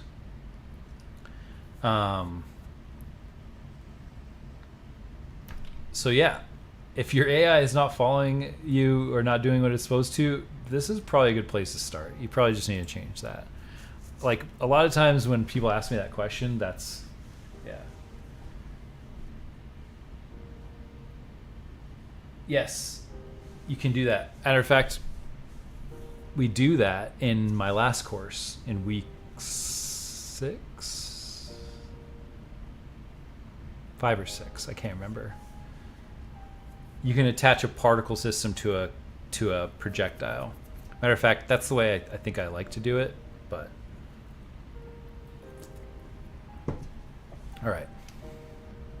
So now that we can spawn an actor in the world, we can create a wave-based system. So for this, I want to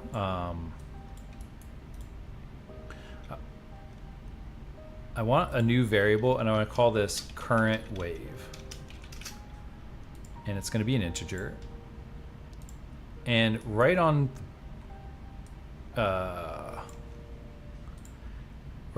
start wave, I want to increment this. Now I want it to start at 0 because I want the first wave to be wave 1. So this should be set to 0 so that when the game loads up, we're on wave 0, and then when we call start wave, this will go to wave 1, right? So that's what we want to do. Now we can create some math for like how many enemies we want to spawn. Let's just do some like let's create another variable called number of enemies, and let's set this.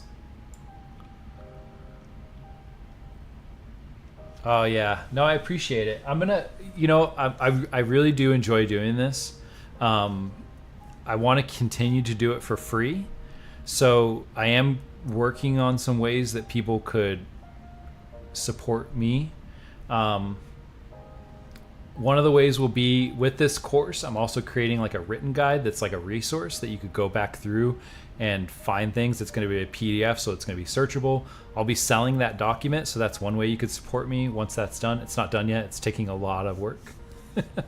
And the other way is I do offer one-on-one mentoring sessions. So if you want to just chat with me for an hour, pick my brain, try to understand like a way that I could help you. We could do code review. We can do all that. You can book that through my website in these little things that pop up on the stream to my left. It's the right here, but one of those is going to say my website, jimdouglas.com. You can go to book services and you can book me for an hour. And we could just talk about whatever you want. It doesn't even have to be game dev. It could just be general mentoring, or like, hey, how do I write a resume? How do I get a good job? Things like that. How do I get a job in game dev?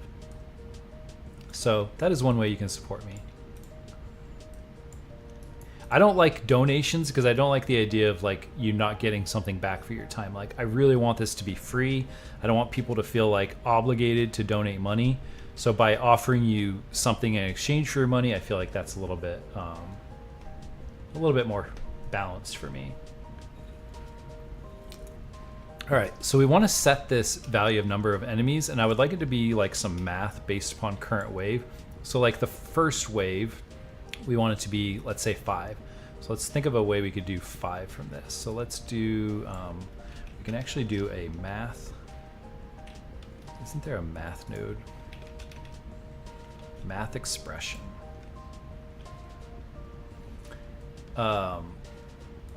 This is actually interesting because you can do like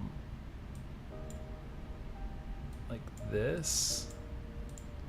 What's the, how do I do this? Description. The description, the expression is, let's do 2x plus 1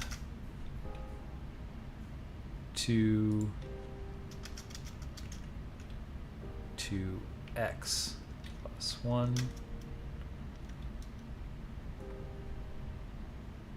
input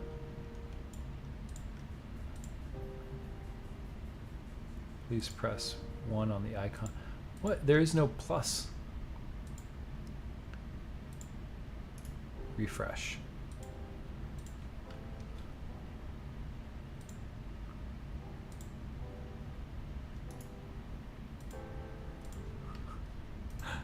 Watch me try to figure out how to do math in Unreal Engine.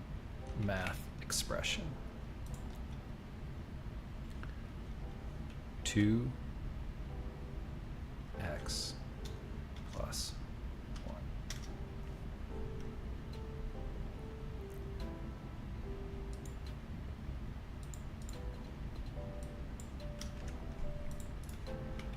All right, if I can't do this, I'm just going to do it the hard way.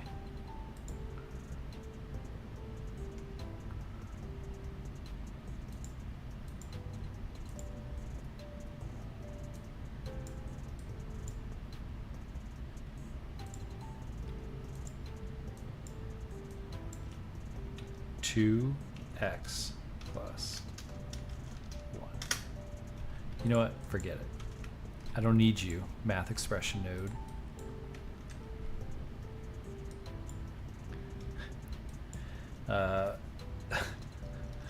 Multiply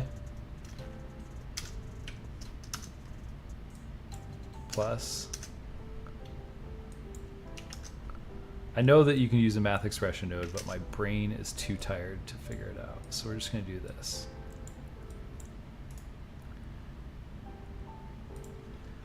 Math.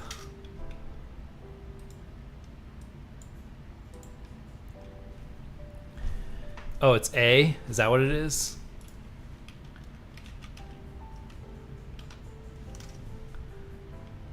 To A plus 1. Entering an expression like A plus B creates 2 input pins. Do they have to be capitals? Refresh.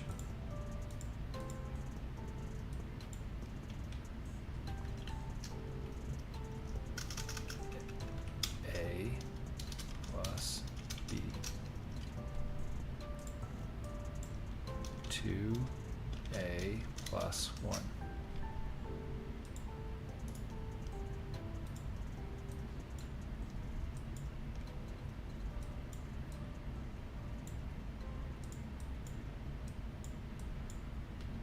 But I don't have a B.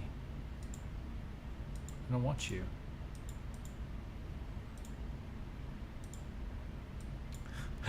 Whatever.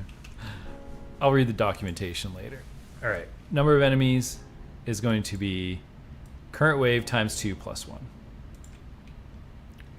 That would give me 3 on the first one. Current wave times 2 plus 3. Now I have number of enemies. Let's delete this node. And I want to do a for loop. For loop. Nope. That's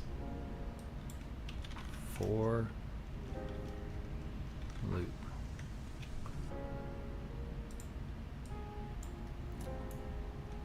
And the first index is going to be 1 because I want it. I don't want it to do plus 1. I want to do set number of enemies And for this, I want to do get all actors of class, spawn point.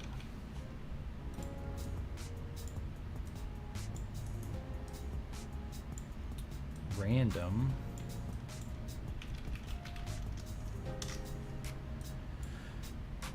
Plug this baby in here.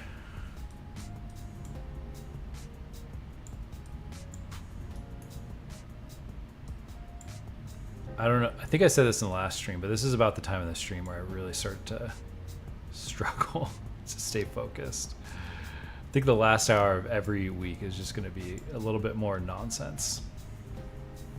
2 times a plus 1. Math. I need to just show that I could do this to work. 2 times a plus 1.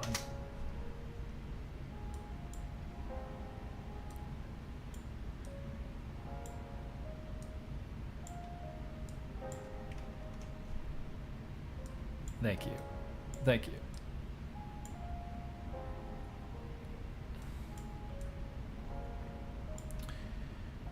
Would produce 2 inputs in the node, attack power and defense. Yeah, you could set you could use this to like set some variables on the enemy as you're spawning it. So if you wanted to like randomize their stats or something, you could do that.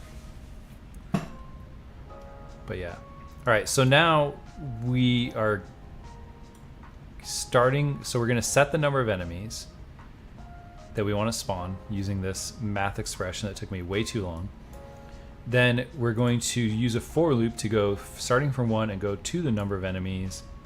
We need a reroute node because when you're doing a for loop, it literally has to be a loop.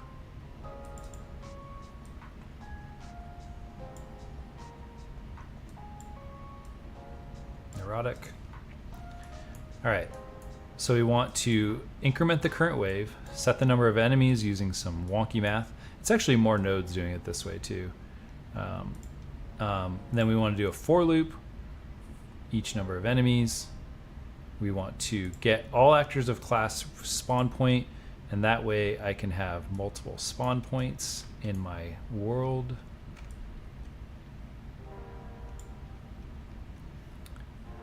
And then we're going to get a random one of those, spawn an enemy at that location, and then here's, because I want to be able to keep track of when the enemies are all dead, so I'm going to create one more variable. It's going to be called enemies remaining. It's going to be of type BP enemy. And it's going to be an array. And what I want to do is whenever I spawn an enemy, I want to add it as an item in this array.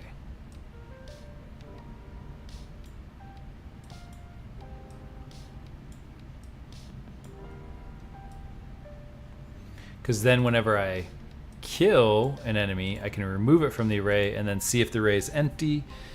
If the array is empty, that's when the wave is complete. Delay. Let's do like a 4-second delay. And then start wave. So we do now need to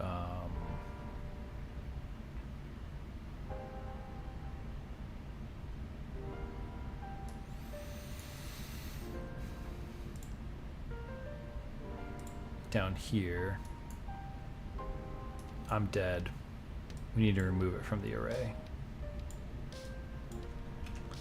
So let's get game mode. This is going to be alien defense game mode. Okay, this super annoys me. Like, look at this. It's going down. It's going up. Why? I still have issues with array. Hope I understand it later. An array is just a list or a, I don't know, It's like a list, I guess. A list is actually something else in other programming languages, but it's a variable that can hold multiple values of the same variable type. So this is a variable called enemies remaining. The variable type, so the container can only hold one type of variable. So this is BP enemy. So we don't want to be able to add anything else to this. And we can add items to it, and then when the enemies die, enemies remaining, remove item, and we want to remove something when it dies. Actually, let's do this a little bit differently. On my game mode, I'm going to create a function called remove enemy. It's going to take an input of BP enemy.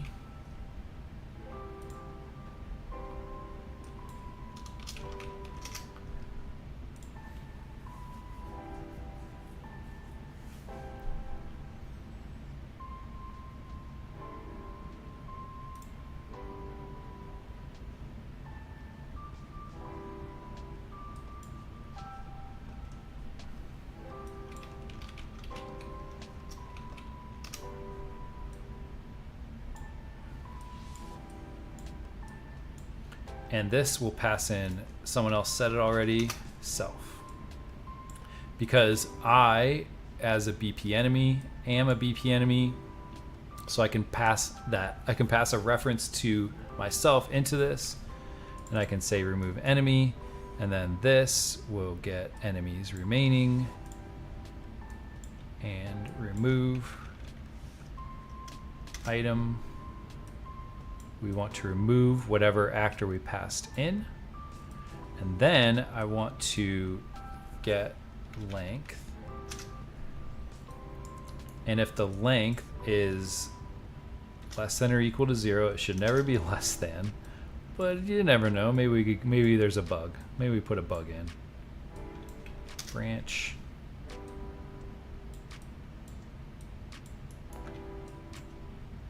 Wave complete. So what this is doing is whenever we kill an enemy, the enemy is going to tell the game mode, I'm dead. I died. The game mode is going to remove that enemy from the enemy's remaining array, and then it's going to see how many enemies are left. If it's 0 or less than 0, we'll call wave complete. And just as like an indicator of this, I want to do a print string wave complete.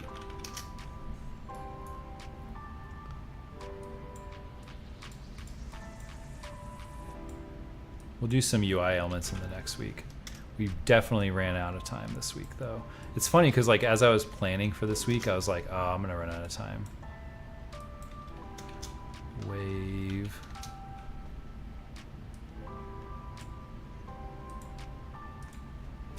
Starting.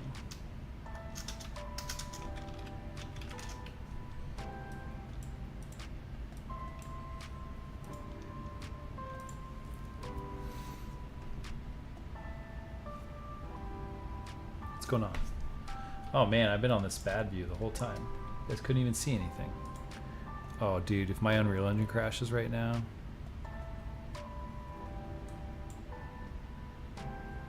That might just be the end of the stream. I did so much work.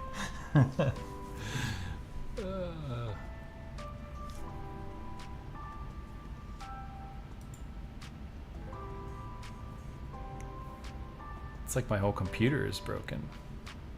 I'm gonna watch my stream to see if you guys can see me. Oh, I'm still streaming. What is going on?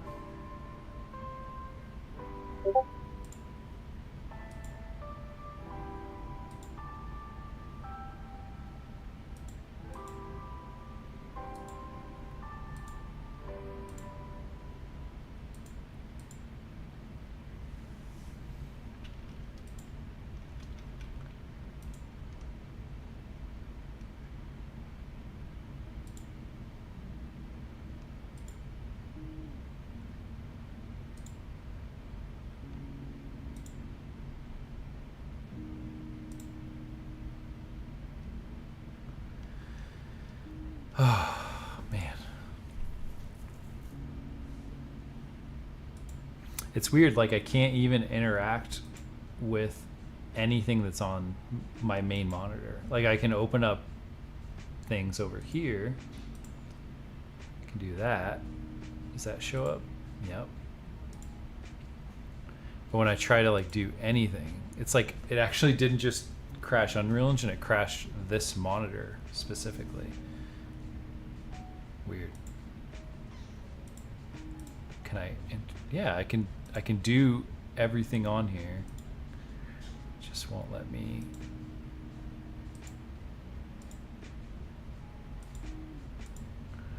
All right.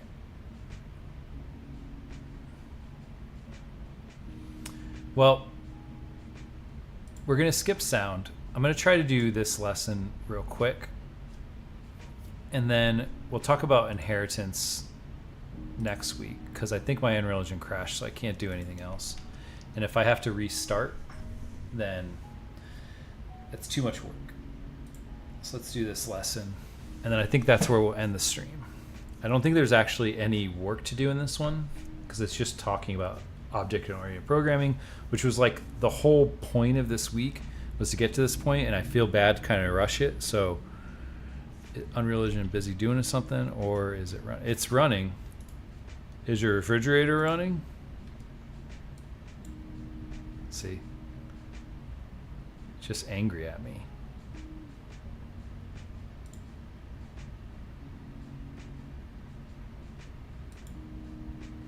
That's the one that's not. Like I'm not so worried about the other one, but anyway. If everything like is dead, I have to like watch my stream to get back to the same point. So we're just gonna do this. We're gonna do this, and then we're gonna call it a week because I don't think there's any actual actions for this one. The joys of streaming, right? This is the thing. Like, you guys probably thought I was so much better than I was because all these pre-recorded lessons, and I'm just like, I know everything. But really, I'm a beginner just like you. I have just more experience screwing up. But the joy of editing makes me look like I'm so much better. Yeah, I don't know the last time it saved. So we're just going to do this, and then if it catches up, we'll go back.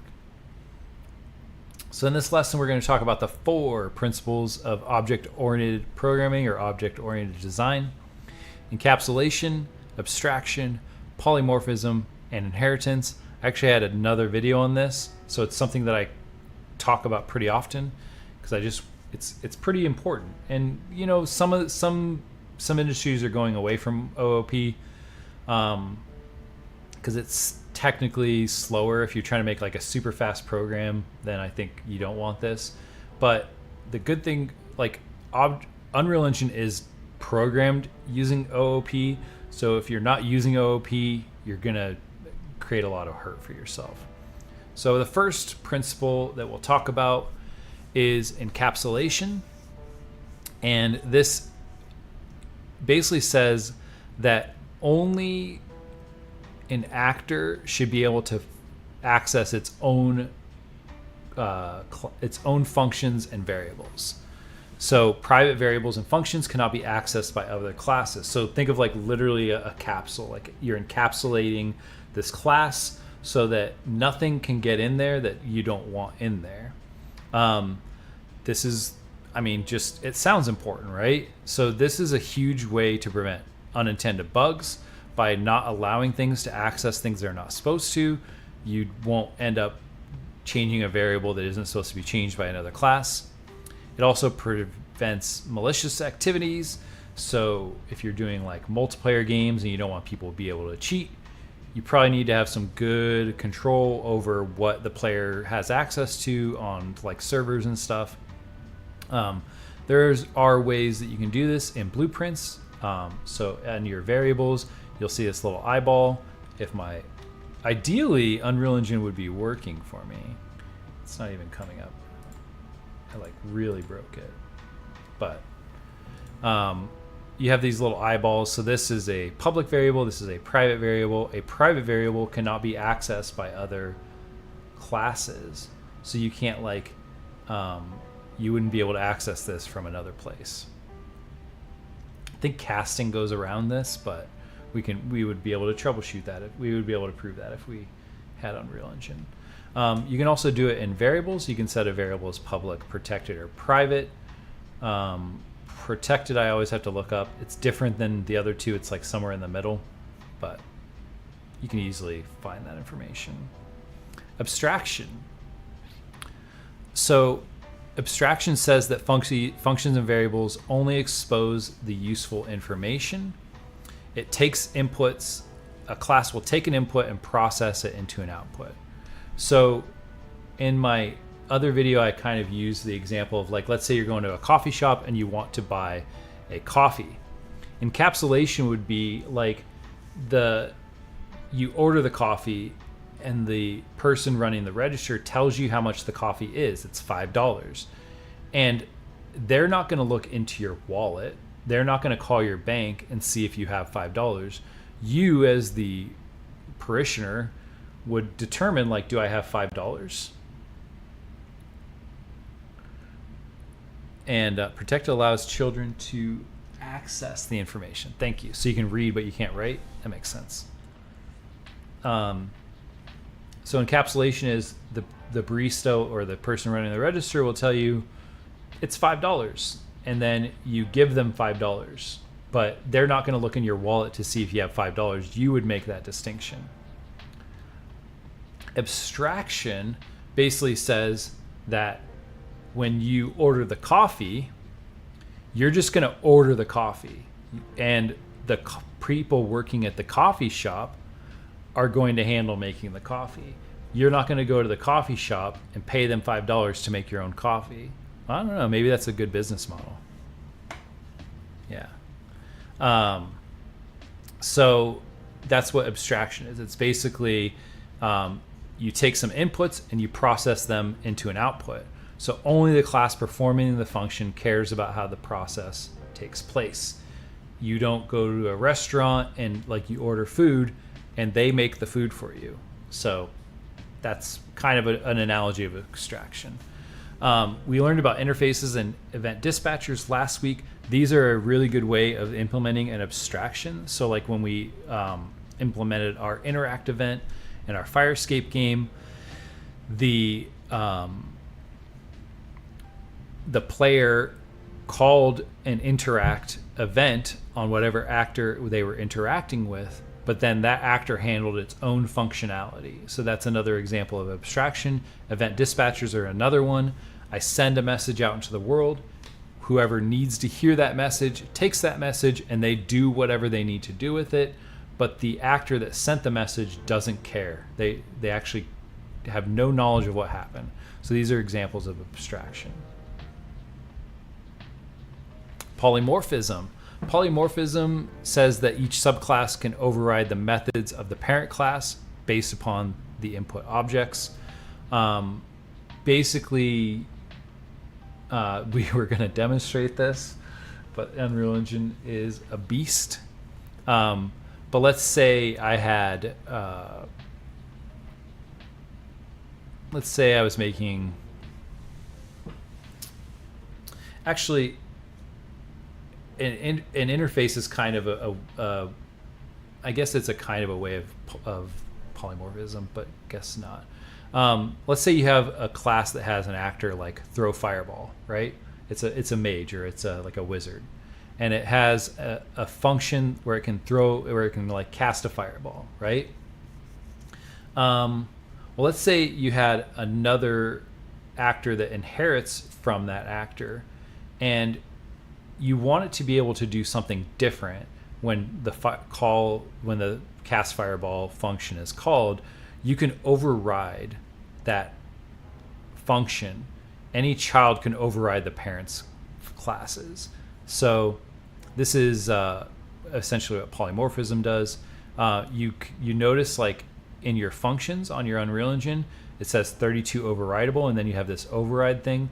So if there's a function that it's inheriting from a parent class, so somewhere up the chain, there's a function or an event, you can override those by clicking this override, and then you gain access to that function. You could do something different with it. Again, something I would love to be able to show you. You could start the restart the. You could restart the engine. Yeah, I wanted to see if it would catch up. I think at this. Oh, look, I got an infinite loop. That's the problem.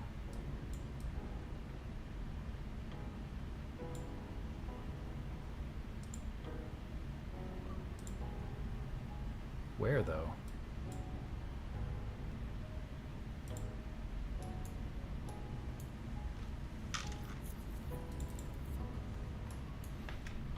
All right, let's save all. First step, save all.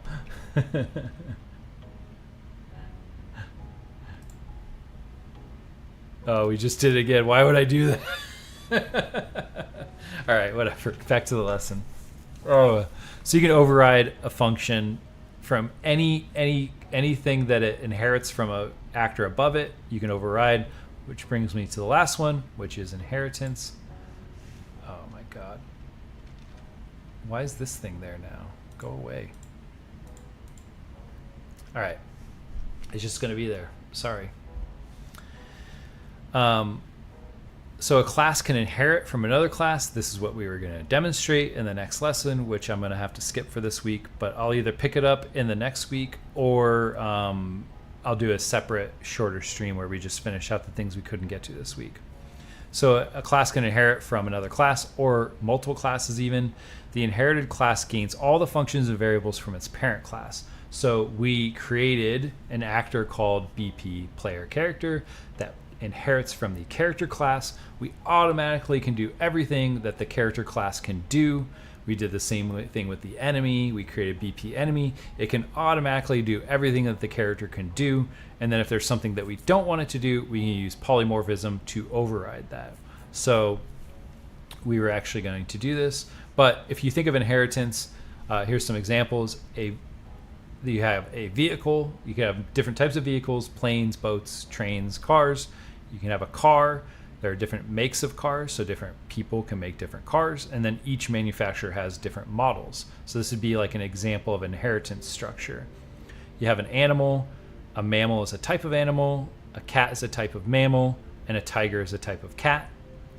Weapons: you have a gun is a type of weapon, a rifle is a type of gun, and an M16 is a type of rifle. So these are just some examples of inheritance.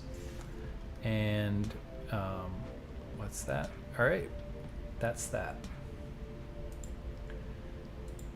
So the last lesson was creating a child actor from our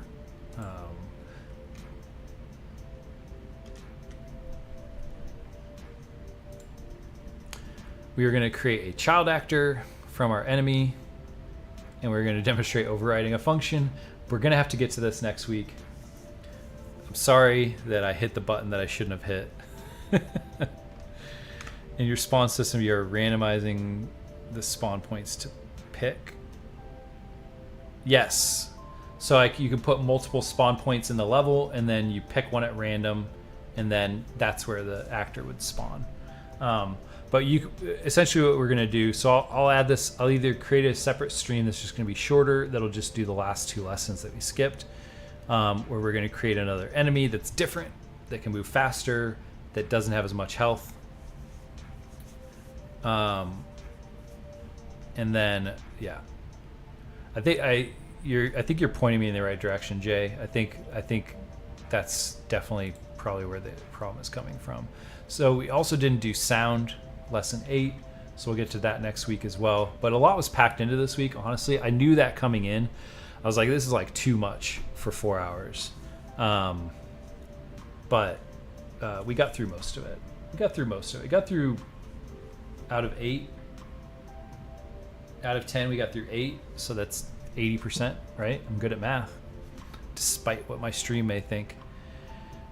I think they were picking the same spawn point, but maybe can't spawn an enemy due to collision. I think you're right. Yeah, because there's no delay. That's the problem. There was no delay node in that loop.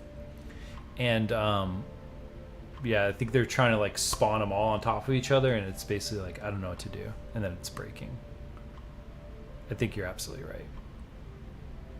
So I'll fix that, and then I'll do the last 2 lessons in the next stream.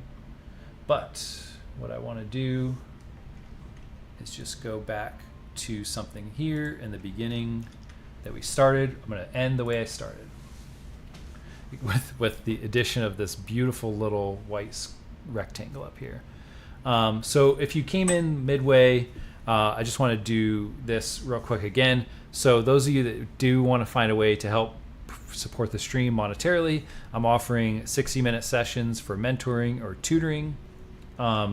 If this is something that interests you, if you just want to pick my brain, you have a question, you want to show me your game, ask questions about it, you want advice on how to break into the game industry or how to do a resume, like literally anything, we can talk about anything you want in this 60 minutes. Also, I do offer a free 30-minute, like just quick chat. Everyone could do that one time, just so we can get to know each other.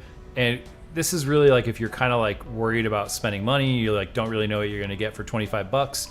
We could just talk about your goals, and I could tell you straight up like, yes, I can help you with this, or no, I can't, but here are some resources. So you can book that as well through my website. This link will take you to the 60-minute session, but there's also a 30-minute session on there as well. So we just finished up week 3 mostly. Next weekend, I will be off doing some personal stuff, so there will be no stream next weekend, but the weekend after that, which is the July 4th weekend for those of you Americans, I will be doing a stream on that Friday. Same time, it's 10 a.m. to 2 p.m. Eastern time. They're in my Discord, so join the Discord. You can get all this information in there as well.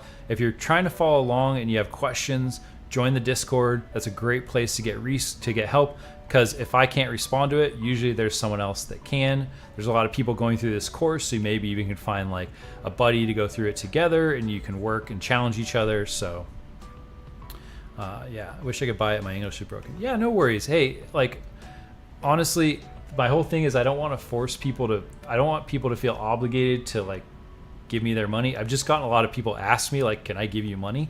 And I don't like taking something without giving something back. So that's the whole point of those sessions. But yeah, we're going to be finishing out this over the course of July, and then the first week of August. If we get a little bit behind, we might add another week onto this just to wrap things up.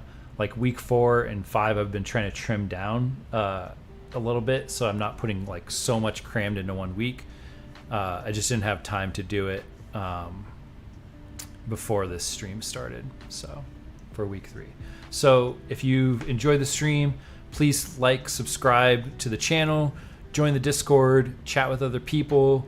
If you have any questions, you can reach out to me in the comments. You can reach out to me on Discord. You can find me on my website or on any of the socials that are flashing to my left. I've learned that it's to my left. I was like practicing before. I was like, point to the left. Even like it's mirrored, so I want to point this way, but it's actually this way.